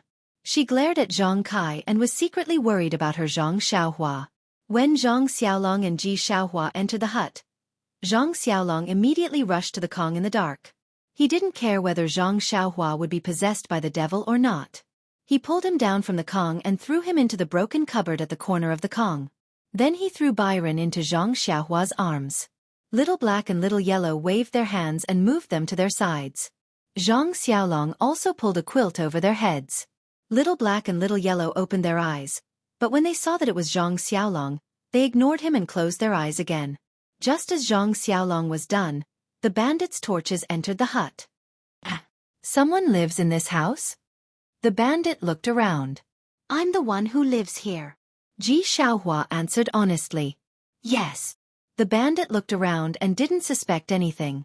After all, the bandit disguised as a beggar only found out that there were 5 people in the Zhang family. Is it underground? The boss entered the hut and looked down at the ground. He frowned. Yes, hero. But you must keep your promise. As long as you take away the treasures, you don't need our lives. Zhang Xiaolong asked as a matter of routine. The bandit boss also answered as a matter of routine. I'm a man of my word. Otherwise, I wouldn't have been sent here by the chief. You can rest assured. Sigh. Zhang Xiaolong sighed. He spat on his palms and weakly dug on the ground of the hut. You call Xiaohua Ji. Hurry up. Seeing that Zhang Xiaolong was slow, the bandit instructed Xiaohua Ji. Xiaohua Ji was holding a hoe. She walked to Zhang Xiaolong's side and started digging. Although she didn't know what Zhang Xiaolong meant, she worked with Zhang Xiaolong on a daily basis. She could tell that Zhang Xiaolong didn't use any strength. Of course, she did her work lightly. After half a meal's time, they only managed to dig a shallow hole in the ground of the hut. You! The bandit boss saw this and wanted to threaten them. But looking at the gradually brightening sky, he waved his hand and said, "You two come here and help them." The two bandits took over Zhang Xiaolong and Xiaohuaji's hoes and started digging with all their might. "Youngest, how's the situation in the village?" The boss didn't forget to ask. "Boss, don't worry. This village is no different from other villages. They are all timid. No one dares to make a sound. They can't wait for us to rob the Zhang family and leave quickly." "All right, boss, I didn't see the Zhang family's little boy in the next house." The boss looked up and looked at Zhang Xiaolong. "Where did your son go?" Zhang Xiaolong rolled his eyes and didn't answer at all. The boss was annoyed. Just as he was about to scold him, he heard the sound of the hose in front of him hitting the wooden planks. "Boss, found it," the bandit said excitedly. "Quick, come and help." The boss waved his hand and the bandits picked up all kinds of weapons and came over. They had already forgotten about asking about Zhang Byron. Not long after, a huge box was dug out of the ground by the bandits. Although these bandits were already prepared, when they saw the gold in the box, they were still stunned for a long time. "Pah!" The boss slapped the face of the bandit next to him. The bandit woke up with a start and held his face. "Boss, what's wrong? Does it hurt?" the boss asked. "Of course. It hurts. Are you dreaming?" "Boss, can't you use your face to test it?" The bandit mumbled and couldn't help but continue to stare at the gold.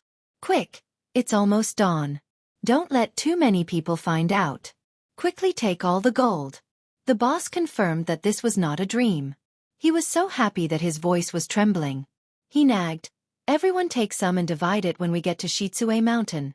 Damn it, if I knew that the Zhang family was so rich, I would have brought a big carriage over." "I have lived for so many years but I have never seen so much gold. I'm afraid that Zhang Xiaohu will take all the gold from the Misty School." When the bandits saw this, they all went forward and took the sacks to take away all the gold. Gua Sufei and Lu Qian, who were standing outside the door, were already in a daze. They did not know that their family was actually so rich. After the bandits finished dividing the gold, they turned to Zhang Kai and said, "You old man, you really can pretend.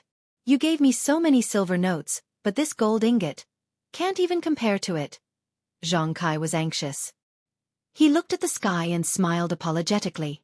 "Hero, please spare our lives. We have a poor life. We took so much gold, but we don't know how to spend it. Now that you have taken it, can we leave now? We promise that we won't report this to the authorities." "Hee, good plan." The boss grinned and looked at Lu Qian. "I only said that I will spare your lives, but I didn't say." Lu Qian was so scared that she took a step back. Zhang Xiaolong quickly said, "Hero, if I give you another box, can you be merciful?" "There's more." The bandits were stunned, and the greed in their eyes grew stronger. "Quick, dig again, quickly dig." This time, the boss was smart. He didn't look for Zhang Xiaolong and Ji Xiaohua. Instead, he asked the two bandits to do it themselves. In the time it took to smoke a cigarette, another chest was dug out. When it was opened, a dazzling array of jewelry dazzled everyone.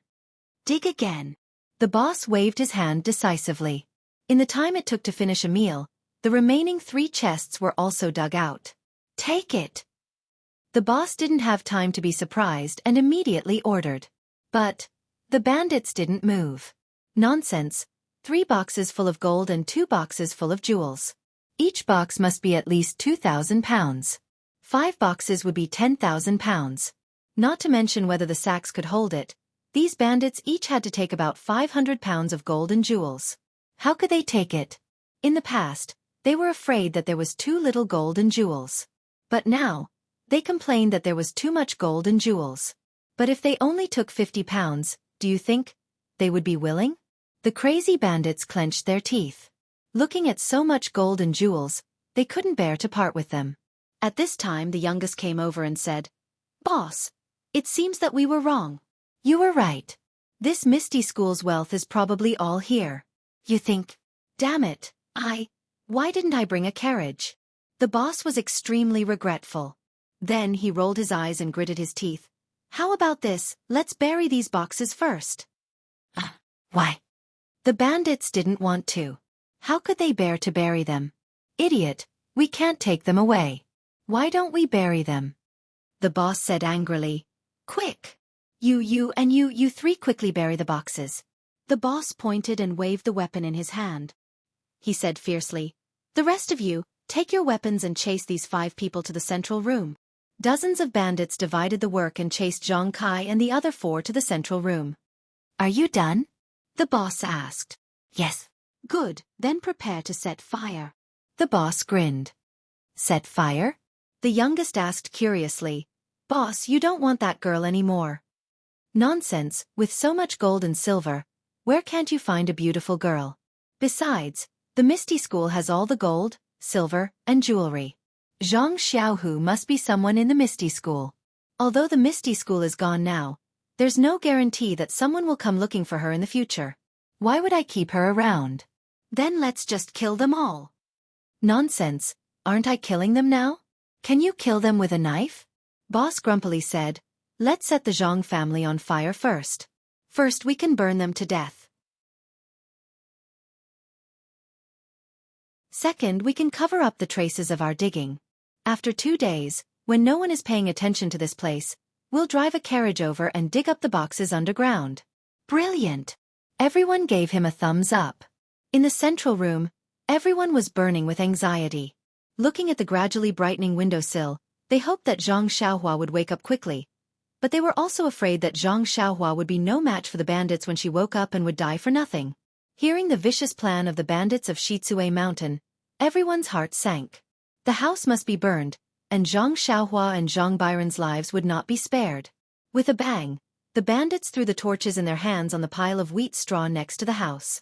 The fire immediately burned fiercely, and in a moment, the house was set ablaze.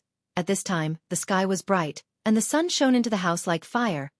Please cast a monthly vote, please cast a recommendation vote, please collect, please tip, thank you.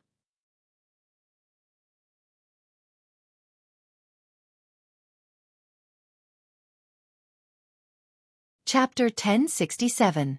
The sunlight shot into the house like an arrow, and the fire soared to the sky. It was as high as the morning sun.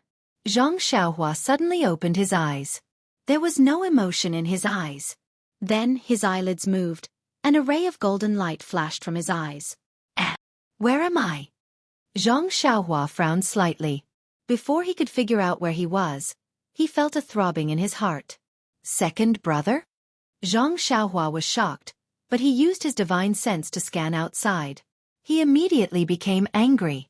Zhang Xiaohua didn't do anything, but his body soared to the sky. With a loud bang, the roof of the house was immediately broken. Little Black and Little Yellow also flew out of the hole in the roof, but they were extremely confused. They didn't know why their father or mother were so angry. What is that? The bandits of Xizue Mountain, who had been standing outside the Zhang family's courtyard and were about to get on their horses, were shocked by the sudden sound. They all looked back naturally. They saw Zhang Xiaohua's slender figure flying into the air. He raised his hand, and the 9-grade lotus throne floated in the air. He didn't make any gestures, but a ray of colorful Buddha's light shone down from the lotus throne, covering the entire Zhang family's courtyard. The burning fire was gradually extinguished in the light of Buddha's light, and there wasn't even a wisp of smoke left. Mother, father, brother, sister-in-law? Zhang Xiaohua shouted in the air. Xiaohua! Guasufei and others saw that the fire was extinguished and heard their son's voice. They were so happy that they cried and wanted to come out of the house. But at this time, the door of the house was tightly locked by a bronze lock. The 5 of them couldn't open it no matter how hard they tried. Zhang Xiaohua's eyes flashed fiercely. He stretched out his hand and used Chasing Dream. Shua! The bronze lock was cut off. Guasufei, Zhang Kai, and others rushed out of the house. When they saw Zhang Xiaohua flying in the air, they were all stunned. Lu Qian woke up the fastest. she shouted Byron, and rushed to the house as fast as she could. Big brother, what's going on? Xianxia shouted in the air, but then she sneered. No need, big brother, let me ask them. The bandits of Xichui Mountain were scared silly. It was only after Xianxia released them that they realized what was going on. The boss had circled around his horse, and without saying a word, he turned his horse around and ran away. When the other dozens of people saw this, they all wished they could get on their six-legged horses and flee in all directions. Ha ha ha, do you think you can escape? Xianxia was so angry that she laughed. Xianxia's chasing dream danced rapidly. Under Xianxia's rage, it did not stop at all. Dozens of people. How could dozens of people who didn't even know the basics of Qinggong be a match for the Immortal Dao Imperial Sword technique? In the time it took for Zhang Xiaolong and Ji Xiaohua to run out of the courtyard and onto the street, their throats were pierced by Zhu Meng's sword. They couldn't be more dead. At this moment, Little Black and Little Yellow followed behind the flying sword. They wanted to do something, but was there any use for them now? Then, Zhang Xiaohua frowned. The flying sword rose again and stabbed the dozens of horses to death. Only then did she fly to the entrance of the village. At this time, the boss who was the first to run away had been stabbed by Zhang Xiaohua's flying sword. He still had a breath of life left. When he saw Zhang Xiaohua flying over, he tried his best to dodge, but he didn't have the strength. He wanted to beg for mercy, but all he spat out was blood. Zhang Xiaohua landed on the ground. Her face was as cold as ice. She stretched out her hand and used ecstasy finger. She put her ear next to the boss's ear. Unfortunately, the boss couldn't say a complete sentence. After listening a few times, he could only say, Xichui Mountain, clearly. Zhang Xiaohua lifted her leg and kicked the boss's head. The guy's head tilted and he stopped breathing. Xiaohua, take this guy's gold and jewels back to the central room. Yes. Yes, young master. Xiaohua Ji was a little scared, but also a little in awe. There was a little eagerness in her eyes. She slowly walked to the boss's side. Zhang Xiaolong was also stunned. The little brother that he had carried since he was young was actually flying in the air. Moreover, with a few white lights that couldn't be seen clearly, dozens of people and dozens of horses were assassinated. And that kick just now was even more handsome. Seeing that Xiaohua Ji was a little slow, Zhang Xiaolong woke up and shouted, Quick, the villagers will come out soon. Why are you still not moving? Zhang Xiaolong wasn't afraid of Zhang Xiaohua. He took big strides and took all the things from the horses and the boss's body. Both of their hands were full. Forget it, let me do it. Zhang Xiaohua walked forward. She stretched out her hand and put all the things into her belt. Then, she threw out 2 jade talismans and set the boss's body and the horse's body on fire. After that, Zhang Xiaohua let Zhang Xiaolong and Ji Xiaohua go home first. She took all the things that the bandits took and burned all the corpses. Then, she walked back to the Zhang family with a solemn face. At this time, the Zhang family's house was overflowing with colorful lights. The Buddhist light protected the courtyard tightly. Zhang Xiaohua stretched out her hand and the 9-grade lotus throne slowly shrank and went into the money bag. Guo Sufei, Zhang Kai, and the rest, as well as Lu Qian who was carrying Zhang Byron, were all standing in the courtyard in a daze. She knew that her son knew some martial arts, but she didn't expect him to be so fierce. Dozens of lives were gone in just a few breaths. Moreover, no one would have found out if the corpses were destroyed. Xiaohua. After a while Guo Sufei said, You're not injured, right? He. Zhang Xiaohua saw her mother's nervousness and walked forward with a smile. How is that possible? Mother, I didn't lose a single hair. Then she looked at the house that was burned by smoke and smiled bitterly. However, cleaning up the house today will cause me to lose a hair. Pfft, Guo Sufei laughed and said, With your big brother and Xiaohua, you don't have to do it. Zhang Byron had already woken up and was playing with Little Black and Little Yellow. When he saw Zhang Xiaohua, he seemed to be familiar with her and reached out to Zhang Xiaohua for a hug. Zhang Xiaohua smiled and hugged Zhang Xiaohua in her arms. The 2 little things also climbed onto Zhang Xiaohua's shoulders. Zhang Xiaohua asked about what happened last night. She pondered for a moment and said, Big brother, you think of a way to explain to the villagers of the Guozhuang house. Today, Clean up the house a little. I'll be back soon. You. Where are you going? Guosufei asked nervously. It's okay, mother.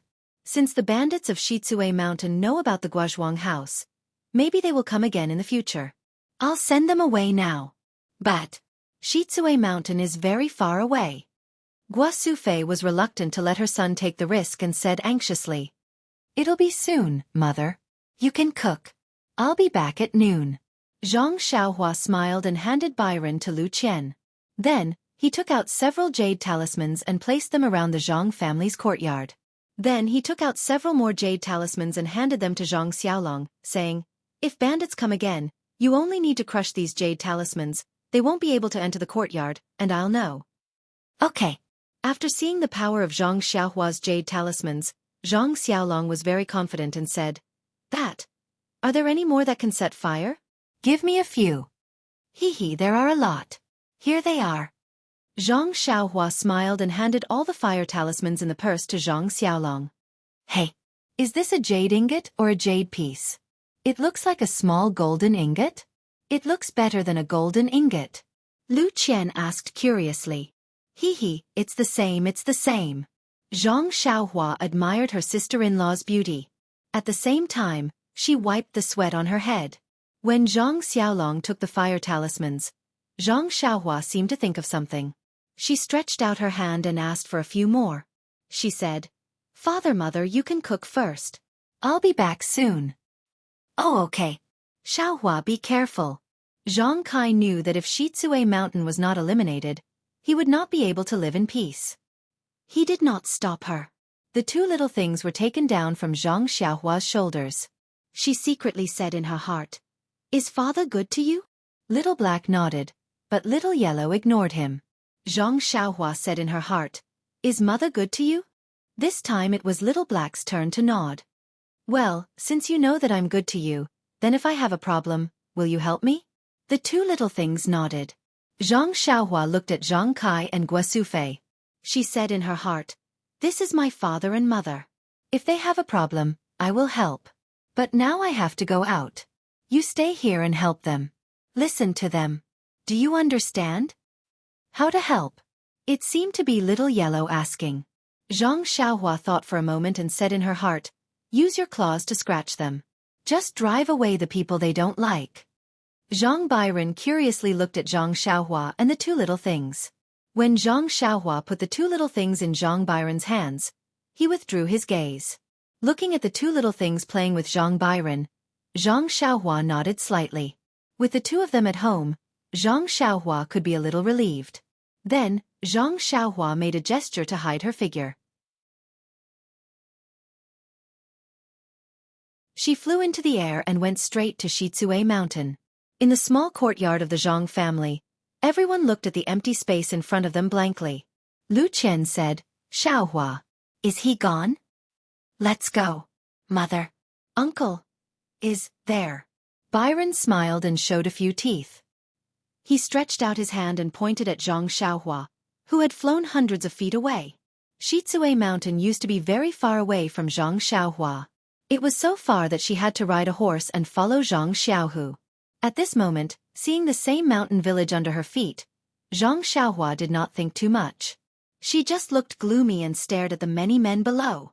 These men were not the same as the ones Zhang Xiaohua saw before. She remembered that there were old, weak, sick and disabled people. It was not much different from a village. But now, seeing the men training in the square, every one of them was strong and powerful. It immediately attracted Zhang Xiaohua's attention. But when she carefully observed with her spiritual awareness, she saw what was above the gate of the village. She could not help but suck in a breath of cold air and then her eyes twitched. In front of the gate of the village, there was a row of dozens of wooden shelves. At this time, the shelves were full of corpses wearing various kinds of clothes. The arms of these corpses were tied with ropes and there was also a rope on the head, hanging on the wooden shelves. Zhang Xiaohua roughly looked. There were hundreds of corpses. Moreover, the clothes were all different. Some were robes, some were short sleeves and there were also a small number of female corpses. She could not tell their age but all of them were in tattered clothes. Humph! Zhang Xiaohua snorted coldly. Her figure did not reveal itself and she floated beside the village. She waited until she had walked through the entire wall of the village and placed the jade talisman at the bottom of the wall. Then, Zhang Xiaohua boldly flew to the back of the stronghold. He had been here before, so he might as well take it that he was familiar with the place. Sure enough, in the gorgeous hall, there were a few people sitting. There was some tea on the table and several people seemed to be discussing something. Sitting at the head of the table was a man who seemed to be the head of the village. His face was somewhat gloomy and his small eyes emitted a vicious light. Senior Brother Zhao, Banner Lord Ma sent people to urge us again. I think only our Xichui mountain has not sent the things up. If we can't complete this task in time, you and I will not be able to explain ourselves. Another person who was slightly plump had an amiable face and was full of smiles. When he opened his mouth to speak, the corners of his mouth curled up and he looked exactly like a shopkeeper. That person laughed and said, Junior Brother Qi, oh no, it should be Master Qi. Don't worry, the Mei family of Nanzhao town is extremely wealthy. We have already captured Minister Mei's family and brought them to Xichui Mountain. Why would we be afraid of not handing over the money to Bannerlord? I think, as long as this thing is handed over, I'm afraid the commander will personally commend Master Qi. Master Qi did not look happy, he only shook his head and said, although the Mei family of Nanzhao town has been captured, but they are not as wealthy as the rumors say. How can we explain ourselves? Hee Master Qi, don't worry. Last night, I interrogated them overnight. After killing a few people of the Mei family, we have a clue about the money. Senior Brother Zhao, please tell me quickly. I'll let Fort Master know that the Mei family's wealth is hidden in one place and not at home. The Mei family doesn't have any male descendants and only has one daughter named Mei Qinglian. Only Minister Mei and Mei Qinglian know where the treasure is hidden. Minister Mei's body is weak and she died on the way to Xichui Mountain. The location of the treasure should be Mei Qinglian's. What about Mei Qinglian? Did you ask her? Master Qi, that Mei Qinglian was not captured. That day, she happened to be visiting a friend and was missed by us. Seeing that Master Qi's expression was not right, Senior Brother Zhao immediately said, however, I have already sent a disciple out and instructed the disciples of the carriage company to not let her escape. That's good. Master Qi's expression eased a little, then he asked, did that bastard Zhang Yuanwu go out again? Where did he go? Master Qi, it's news from the Storm Carriage Company. It seems that there is a big fat sheep in a place called Guozhuang House. Guozhuang House? I've never heard of it. What fat sheep can there be? Desperate patients will turn to any doctor they can find. Master Qi sneered.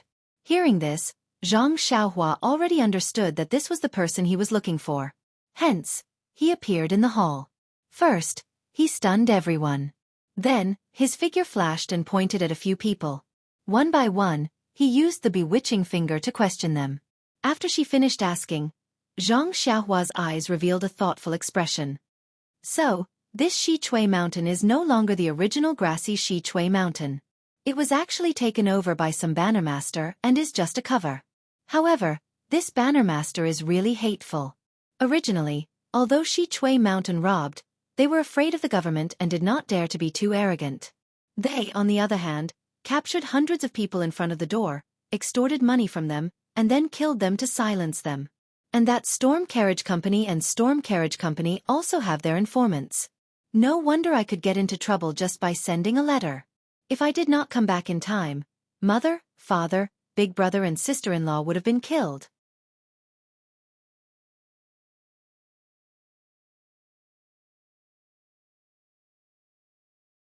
Chapter 1068. Zhang Xiaohua could not help but be furious when she thought about how she had almost caused her family to fall into eternal damnation because of her. He just took the small gold nugget given by Nie Qianyu and exchanged it for some scattered silver to pay for the letter. Unexpectedly, he could cause such a disaster. Then, what about the bannermaster of Xichui Mountain, who originally had some money, who was coveted by this bannermaster? Wouldn't that be even more pathetic? After that, Zhang Xiaohua asked about the whereabouts of their banner masters. She did not stop.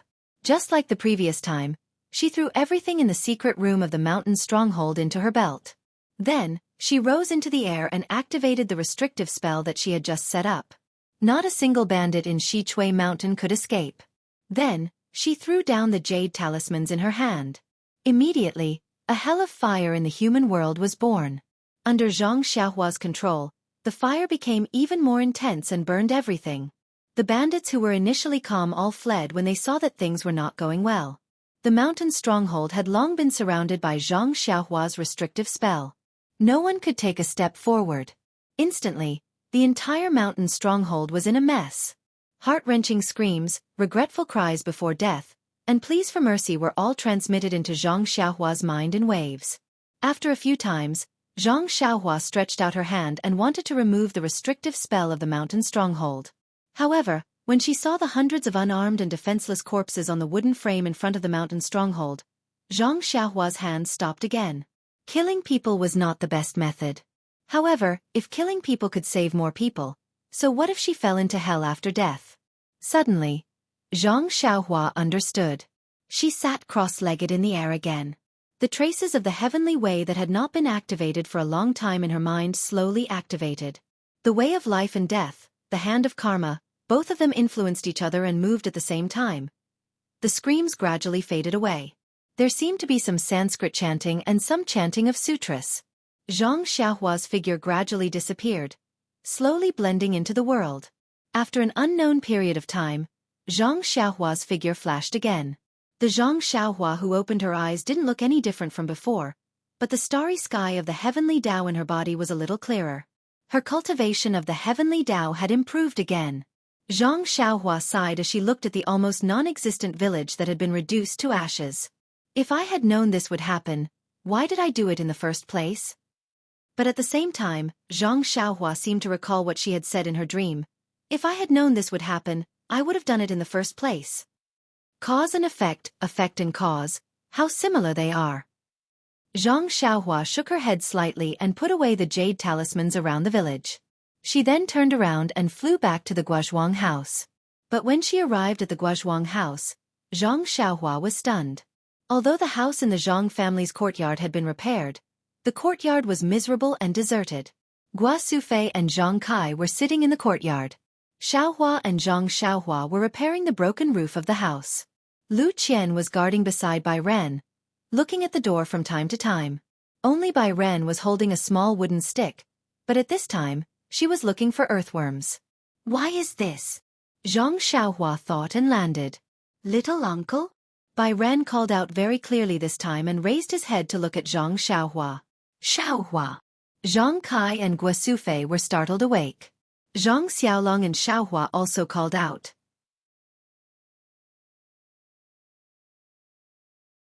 Of course, when she saw Zhang Xiaohua standing in the courtyard, Guo Sufei couldn't help but wipe her tears. What's wrong? Mother, is the meal not ready yet? Zhang Xiaohua asked curiously. Cook. Zhang Kai scolded. You have been out for a day and a night, why are you still cooking? Zhang Xiaohua was stunned and immediately understood. She had only comprehended the heavenly Tao for a moment, but a day and a night had passed. The immortal Tao, indeed. It was the immortal Tao. So it's like this. Mother, I suddenly practiced martial arts. I didn't expect it to be so long. I'm fine, you see. Zhang Xiaohua turned left and right, stretched out her arms and said. And good as long as you're fine.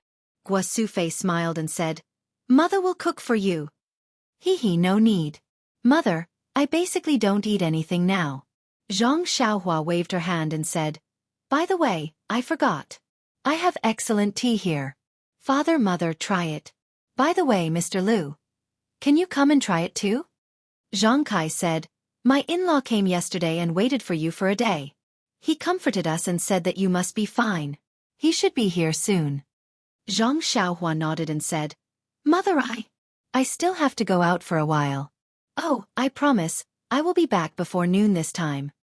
What? You still want to go out? Guo Sufei didn't agree. Mother, although the bandits of Shichui Mountain have been killed by me, but there are still people behind them. If I don't vent this anger, my heart will not be at ease. It will not be good for my future cultivation. Zhang Xiaohua was afraid that her mother wouldn't let her go out, so she simply mentioned cultivation. The bandits of Shichui Mountain? You killed them all? Zhang Kai and Zhang Xiaolong were surprised. And not even chickens and dogs were left alive. Zhang Xiaohua didn't seem to hide it. Isn't it too cruel? Lu Qian couldn't bear it. Zhang Xiaohua told her about the hundreds of corpses in front of the stronghold. Gua Sufei was the first to clap her hands. Good son, let's do it. Back then, Mr. Wu from the neighboring village was such a good person, but he was killed by them until his family was ruined. It wouldn't hurt to kill 10,000 of them. Then, I'll go now. Mother, I'll be back in a while. Good. Go quickly and come back quickly. Gua Sufei was unusually straightforward. Okay. Zhang Xiaohua was delighted. He made a hand gesture and flew away. Uncle. Zhang Byron pointed out Zhang Xiaohua's location with great precision again. From the so-called Shitsue Mountain stronghold chief, Zhang Xiaohua found out that their banner lord was in the Evil Tiger Manor between Lu Town and Pingyang City. In fact, if it was in the past, Zhang Xiaohua would have only killed all the bandits in Shitsue Mountain to vent her anger. The so-called banner lord might not have pursued the matter. However, it was different this time. First, Zhang Xiaohu was poisoned by Nun Jingyi, which provoked Zhang Xiaohua to scold Nun Jingyi as an old beggar. Then, her family was harassed by bandits who disguised themselves as Shitsue Mountain bandits and almost lost their lives. This made Zhang Xiaohua very angry. Moreover, the stronghold chief mentioned something about Banner Lord and Evil Tiger Manor. It seemed to be related to the manor with a tiger painted on it that Zhang Xiaohua met Little Orange 2 years ago. Wasn't the Banner Lord the one who provoked the bronze-masked old man? If it was the same background, she wanted to see what it was. Ever since this humble Taoist made his debut, this humble Taoist has never suffered such a huge loss. Since you have provoked this humble Taoist, I can only use your blood to make up for it. Zhang Xiaohua thought as he flew. As expected, after flying for a long time, Zhang Xiaohua lowered her body slightly and realized that the surrounding roads were very familiar. Even the small mountain village where she met Yu Dei was still there. Enemies will not meet unless they are enemies. This saying is really true. When he flew close to the Evil Tiger Manor, in his divine sense, an old man wearing a bronze mask seemed to be talking to a green-clothed man outside the western wall of the Evil Tiger Manor. After that, the green-clothed man cupped his hands, looked left and right, and leaped into the air. Using his movement technique, he directly passed through the forest and flew in the opposite direction of Zhang Xiaohua. The face of this man in green. I seem to have seen him somewhere before. Zhang Xiaohua frowned and thought to herself. However, although she could see him with her divine sense, she was still a distance away from the Evil Tiger Manor. When she reached the Evil Tiger Manor, the man in green clothes had already gone far away. The old man with the bronze mask had also returned to the hall that Zhang Xiaohua had come to before. Revisiting an old place. Definitely revisiting an old place. However, this time, Zhang Xiaohua easily arrived outside the hall. She stood quietly and looked at the old man with interest. Although the old man's face couldn't be seen clearly, he stood up from time to time and looked around. She knew that this person's mood was very uneasy. It was as if he could feel that someone was watching him. However, the old man walked to Zhang Xiaohua's side and looked carefully. He couldn't find any trace of her. Then, he sat back down and waved his hand and shouted, "Banner Leader Ma." A short and fat middle-aged man answered and entered. He said in a low voice, "Reporting to Commander, your subordinate is here." "How is the martial arts assembly of the fragrant cult? It's already been half a month. Why hasn't there been any news?" Please wait a moment, Banner Leader. The Church of Fragrance is a little far from here. Sending a messenger pigeon is faster than sending an urgent message on horseback. Half a month should be enough. Your subordinate estimates that it should be within the next few days. Humph, it's taking you so long to send a message. I don't know what you're all doing. The old man scolded. Also, have you prepared the valuables I asked for? Banner Leader Ma said with a crying face. Reporting to Commander, your secondary valuables are really too much. Your subordinate has already prepared them for a long time, but we still can't get them. Now, only Shichui Mountain has yet to be delivered, but Shichui Mountain is under the cover of mountain bandits. There are only a few small mountain villages around them. According to Master Bai, we've already done our best and forced a lot of local tyrants to their deaths. But it's still not enough. Hee hee, Banner Leader Ma. I'm not an unreasonable person. Last time, when Deputy Commander suddenly went missing at your evil Tiger Manor and was suspected to have been killed, I didn't pursue the matter. Also, I listened to you and didn't do anything to those people who messed up my plans. Many thanks for your understanding, Commander.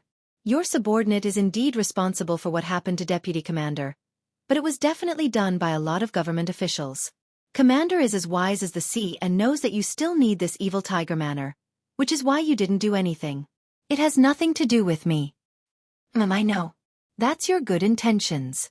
However, we are indeed in urgent need of money and supplies this time. If you can complete this task, I'll definitely promote you to Deputy Commander. Banner Leader Ma smiled bitterly, but still bowed and said, Your subordinate will go and urge them to send Shi Chui Mountain's valuables over first. No need. An unfamiliar voice rang out from outside the hall. I've already destroyed Shi Chui Mountain. Their valuables are all with me. The bronze-masked old man and Banner Leader Ma were shocked. They looked up and saw a tall and thin young man slowly walking in with his hands behind his back. Please vote monthly, please vote recommendation, please bookmark, please tip, thank you.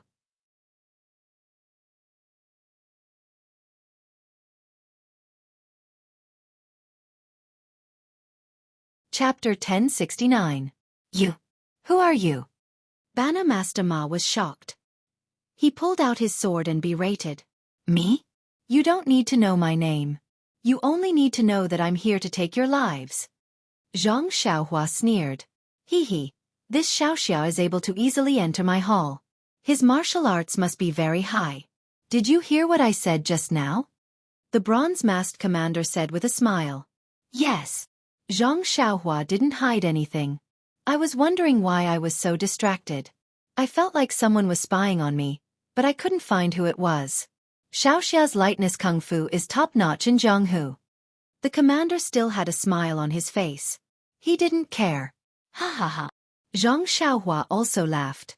She took out Zhu Meng from her bosom and said, Didn't I already say it?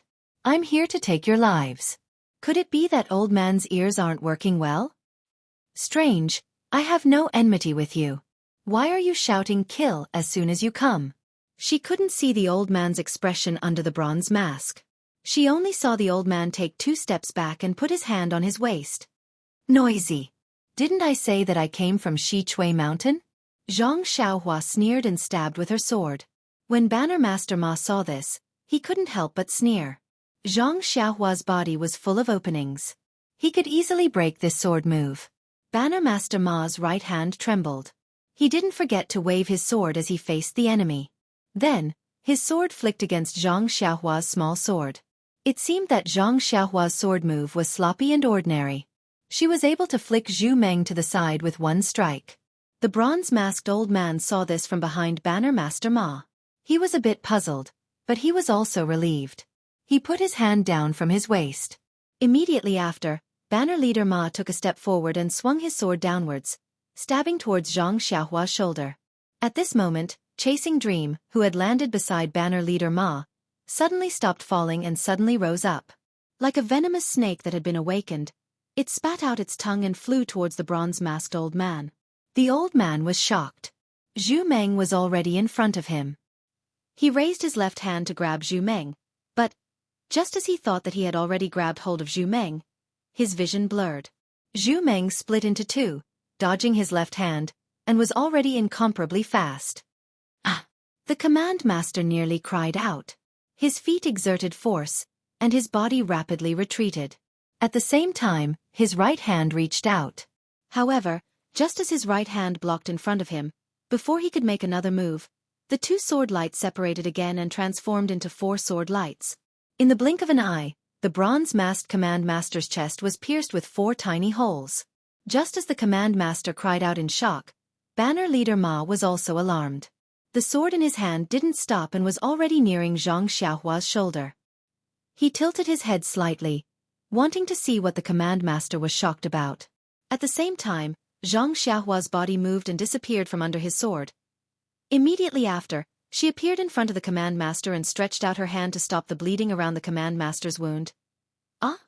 Seeing Zhang Xiaohua appear in front of the command master, it was banner leader Ma's turn to be shocked this time. He naturally turned his head back to see if there was anyone in front of his sword. Yes. He was sure that the place his sword was pointing at was empty. However, at the same time, he felt a chill at his throat. A sword light flashed past the corner of his eyes. Hearing banner leader Ma's corpse fall to the ground with a plop, Zhang Xiaohua didn't turn her head back.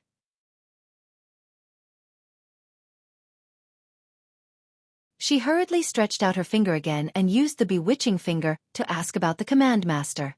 Ah, so it's called the Azure Flame Token. No wonder you call yourself the command master. This Azure Flame Token is actually a secret organization of the Righteous Alliance. The deputy command master I killed last time was the 8th deputy chief of the Righteous Alliance, Nanyun Tian? It seems. I remember now. He was the master of Qiu Shidao whom Qin Shiyue killed. This person was the 7th deputy chief of the Righteous Alliance, Jiang Yan. Righteous Alliance. Although I wanted to go against you, I didn't have the chance. I didn't expect that 2 years ago, I had already killed a deputy chief of your Righteous Alliance. Zhang Xiaohua sneered and thought to herself. Moreover, that sinister array was also set up for the Righteous Alliance's Zhang San. Zhang San. I heard that you are a martial artist. Why did you use this sinister array? The Evil Tiger Gang was originally a small gang. But later on, they were controlled by Wan Jianfeng. After Wan Jianfeng was destroyed by the Righteous Alliance, they returned to the Righteous Alliance. The Righteous Alliance saw that this place was secretive and placed the Azure Flame Token here to do some things that the Righteous Alliance couldn't do. Righteous Alliance are Righteous Alliance. You do one thing in the open and another in the dark. What qualifications do you have to be called the Righteous Alliance? This Azure Flame Token. AI, no matter if it is a hero of the pugilistic world or a commoner, as long as they are unfavorable to the Righteous Alliance, they will all be killed. As long as they do some shady things, everyone under this token has the blood of innocent commoners on their hands. By the time Jiang Yan finished speaking, Zhang Xiaohua's face was already covered with frost. What he hated the most was the strong bullying the weak in the pugilistic world. They used their martial arts to enslave the commoners and built their benefits on the lives of commoners. If it was a vendetta in the pugilistic world, he might not care.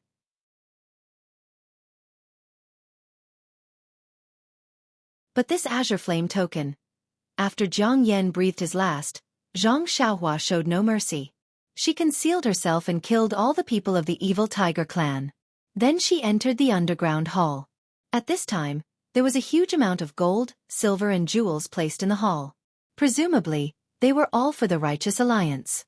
Zhang Xiaohua did not stand on ceremony and took them all. She filled her purse and belt to the brim. There was no more space.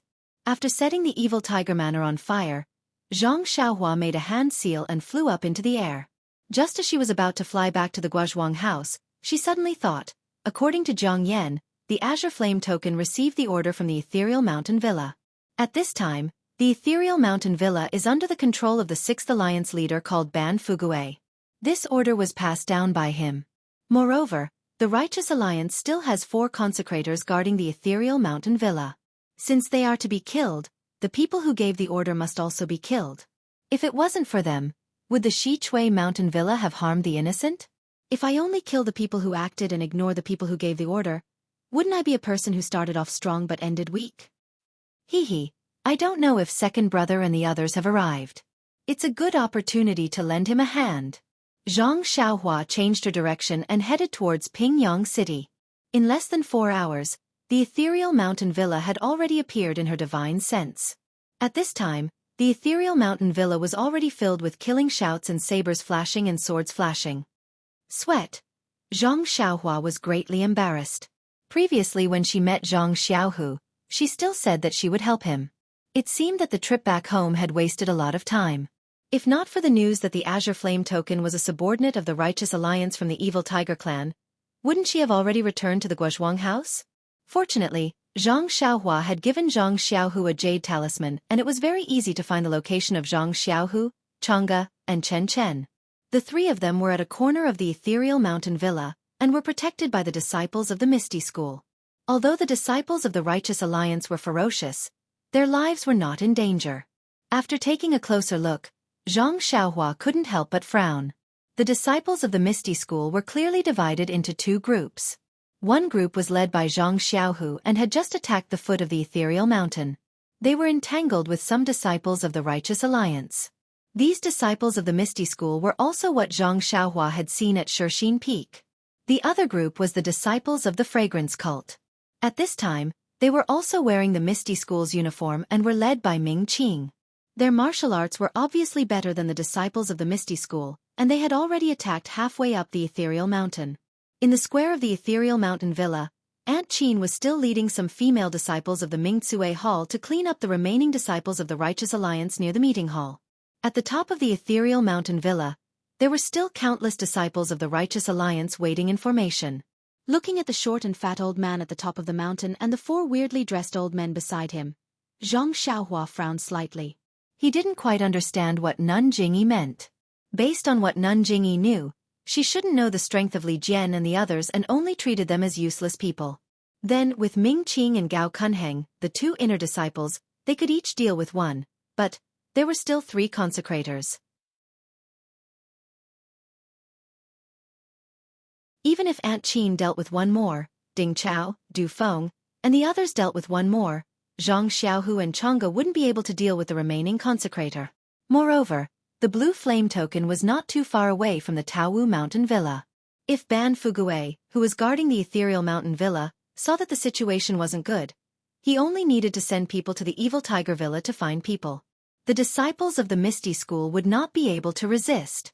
Could it be that Nun Jingyi wants to see the final trump card of the Misty School? Or is she going to weaken the strength of the Misty School even more, so that she can control them in the future? Zhang Xiaohua thought to himself, but if second brother and the others were to die here, wouldn't there be no one left in the Misty School in the future? Zhang Xiaohua didn't understand. Actually, Zhang Xiaohua didn't really understand. Nun Jingyi wasn't a celestial being, and also didn't have the ability to predict the future. Moreover, she could only send disciples like Ming Qing and Gao Kunheng to the Misty School. As for the other inner disciples and the consecrators of the incense cult, she couldn't send any of them. After all, she kept saying that the disciples of the Misty School had re-entered the pugilistic world. If there were famous experts from the incense cult, how could they still be called disciples of the Misty School? They could just be called disciples of the incense cult. Moreover, if the disciples she sent were too powerful, Zhang Xiaohu and the others might not be willing. Of course, more importantly, Nun Jingyi thought that if she held a martial arts convention, Zhang San of the Righteous Alliance would bring some of the Vice Alliance masters to participate. If there were people left to guard the Righteous Peak, the Misty Peak would naturally be weak. If she sent the disciples of the Misty School to suddenly attack, it would definitely be effective. Unfortunately, man proposes, God disposes. When the Righteous Alliance raised money and sent 4 old consecrators to the Misty Peak, it just so happened that the disciples of the Misty School were attacking the peak. Therefore, although the disciples of the Misty School were aggressive and had the help of the incense cult's Wuming Hall disciples and were stronger than the disciples of the Righteous Alliance, Ban Fugue had 4 consecrators by his side. He didn't panic at all and only calmly commanded his disciples to form a defensive line to block the attacks of the disciples of the Misty School.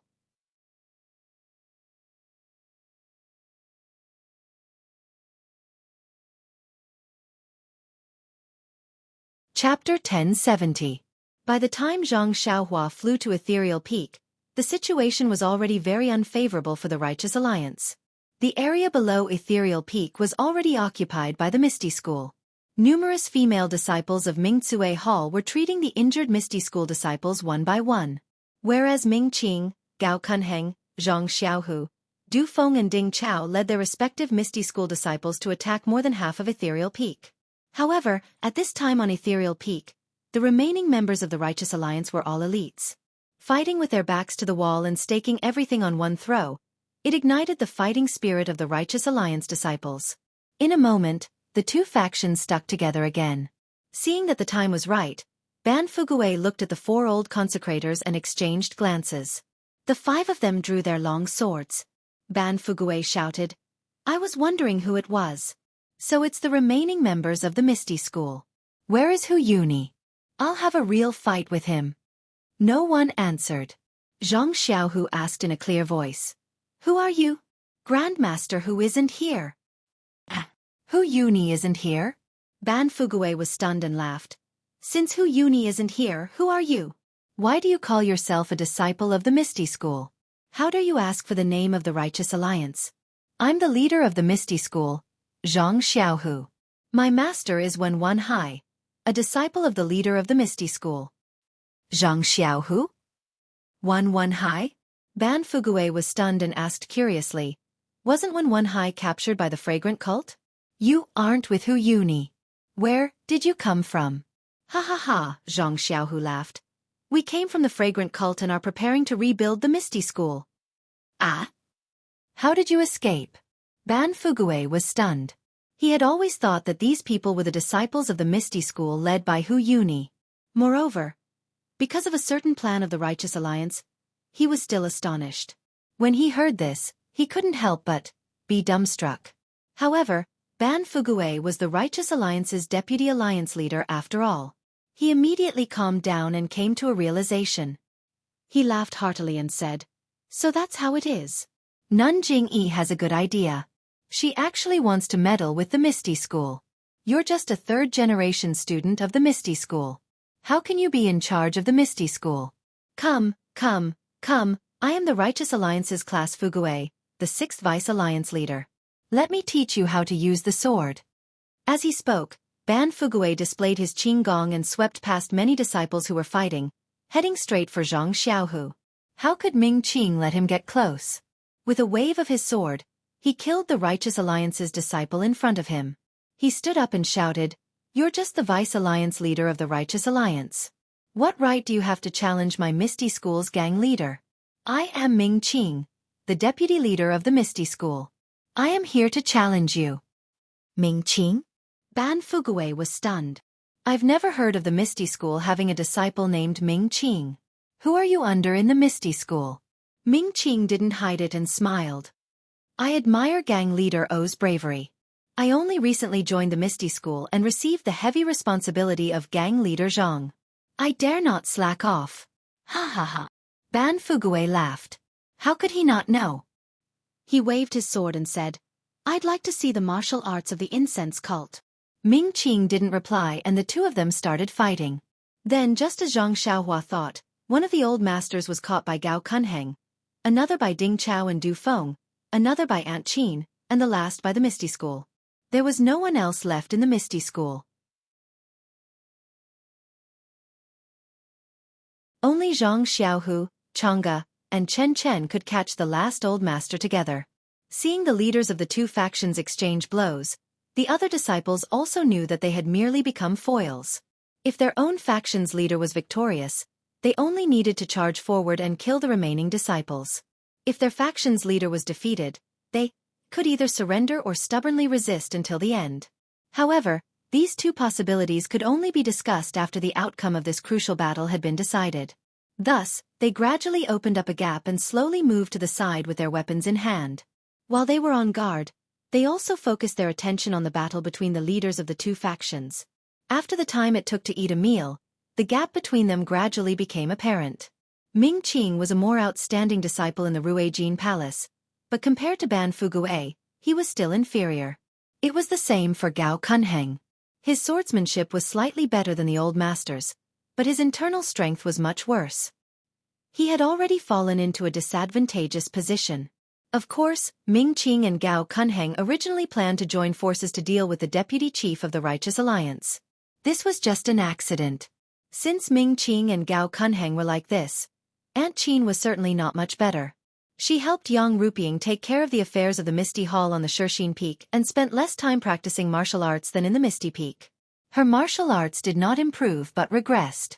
At this time, she was not much better than a few years ago. In the other two factions, Du Feng and Ding Chao had the help of Zhang Xiaohua's soothing pulse pill. The internal strength in their meridians had increased by several years out of thin air. However, because the time was still short, they could not completely refine the efficacy of the soothing pulse pill. They also could not use it well.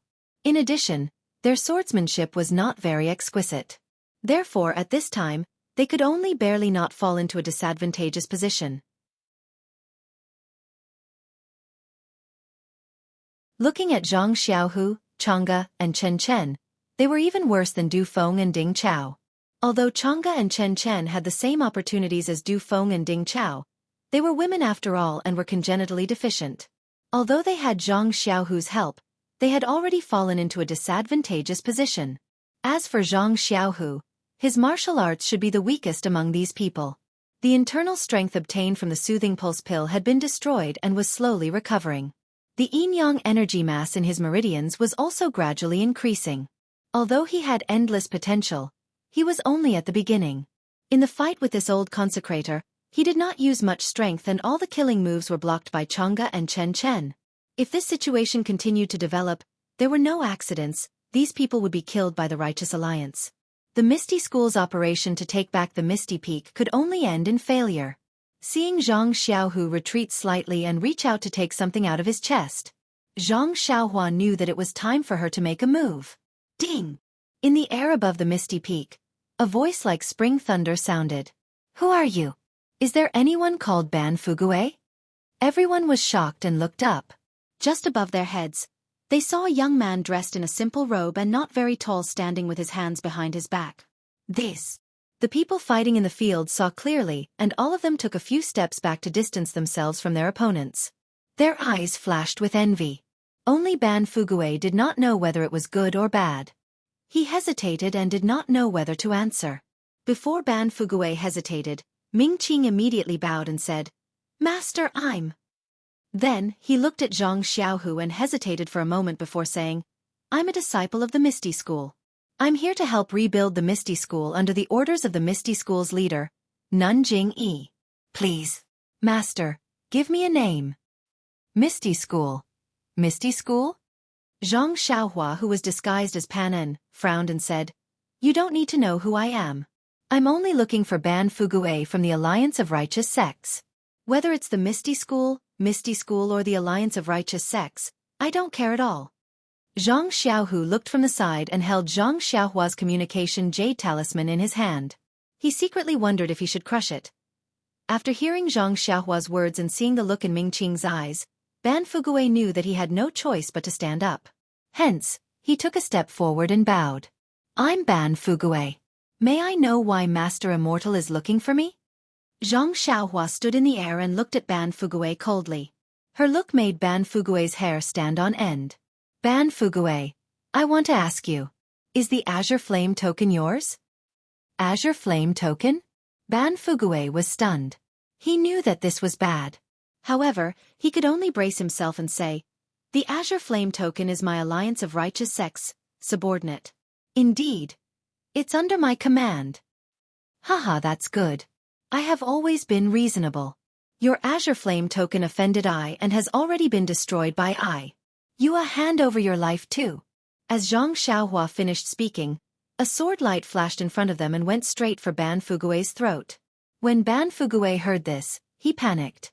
He sincerely wanted to explain, but the sword light was as fast as lightning. How could he have time to explain? He raised the sword in his hand and also stabbed at Zhu Meng. It had to be said that the martial arts of the Alliance of Righteous Sects Vice Alliance leaders were indeed impressive. This sword blocked Zhu Meng's path and the tip of the sword went straight for Zhu Meng. Unfortunately, just as Ban Fugue's sword was about to stab Zhu Meng split into two and dodged the sword. Ban Fugue was shocked, but he was not nervous.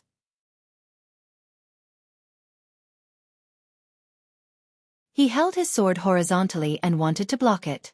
However, at this moment, Ban Fugue suddenly thought of the 8 sword lights that killed people in front of Rejuvenation Valley. He felt that something was wrong. He jumped up and used his Qinggong to dodge. At the same time, his left hand reached into his chest and wanted to take out a dagger. However, just as he jumped up, the 2 sword lights immediately turned into 4. Before Ban Fugue could take out the dagger, one of the sword lights pierced his throat and disappeared in a flash. Immediately, Ban Fugue fell to the ground dead. Ah! Everyone was shocked. Zhang Xiaohua's flying sword flew out. Everyone only saw the sword light flash and it pierced in front of Ban Fugue. Ban Fugue's several sword moves were in vain. It seemed that he could not block the attack of the flying sword. Then, Ban Fugue fell to the ground and the sword light disappeared. The whole process took only a few breaths. The Alliance of Righteous Sect's famous 6th Vice Alliance leader was buried under the flying sword of the Immortal Tao. It was simply too easy. Everyone was shocked and each had different reactions. The 4 consecrators of the Alliance of Righteous Sects did not dare to ask. They looked at each other and immediately got up and scattered. They used their qinggong to escape. Only to hear a voice in the air. Are you all also from the Alliance of Righteous Sects? Since the Azure Flame token is a subordinate of the Alliance of Righteous Sects, you all don't need to leave. While speaking, 4 sword lights flashed and each chased after one. Those 4 old consecrators had long lost their courage. They only raised their swords to block slightly and were stabbed to death by Zhu Meng. When Zhang Xiaohu and the rest saw this, they were already happy. They all bowed and wanted to thank her. Zhang Xiaohua waved her hand. I am just looking for the Azure Flame token. It has nothing to do with you all. I just happened to come at the right time.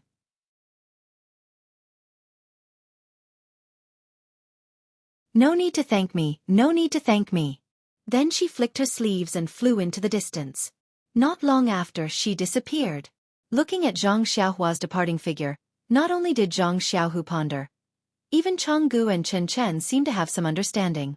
But, thinking of that person's face and height were completely different from Zhang Xiaohua's. They were puzzled and could not be sure. All right, the heavens bless my Misty School. Vice Leader Ming, Vice Leader Feng, lead the disciples forward. If the Alliance of Righteous Sects disciples surrender, we can spare their lives. If they don't surrender, kill without mercy. Zhang Xiaohu ordered with a cold face. You're tuning in to the Wisdom Diary YouTube channel. Don't forget to subscribe and join us on this journey to catch the most captivating stories.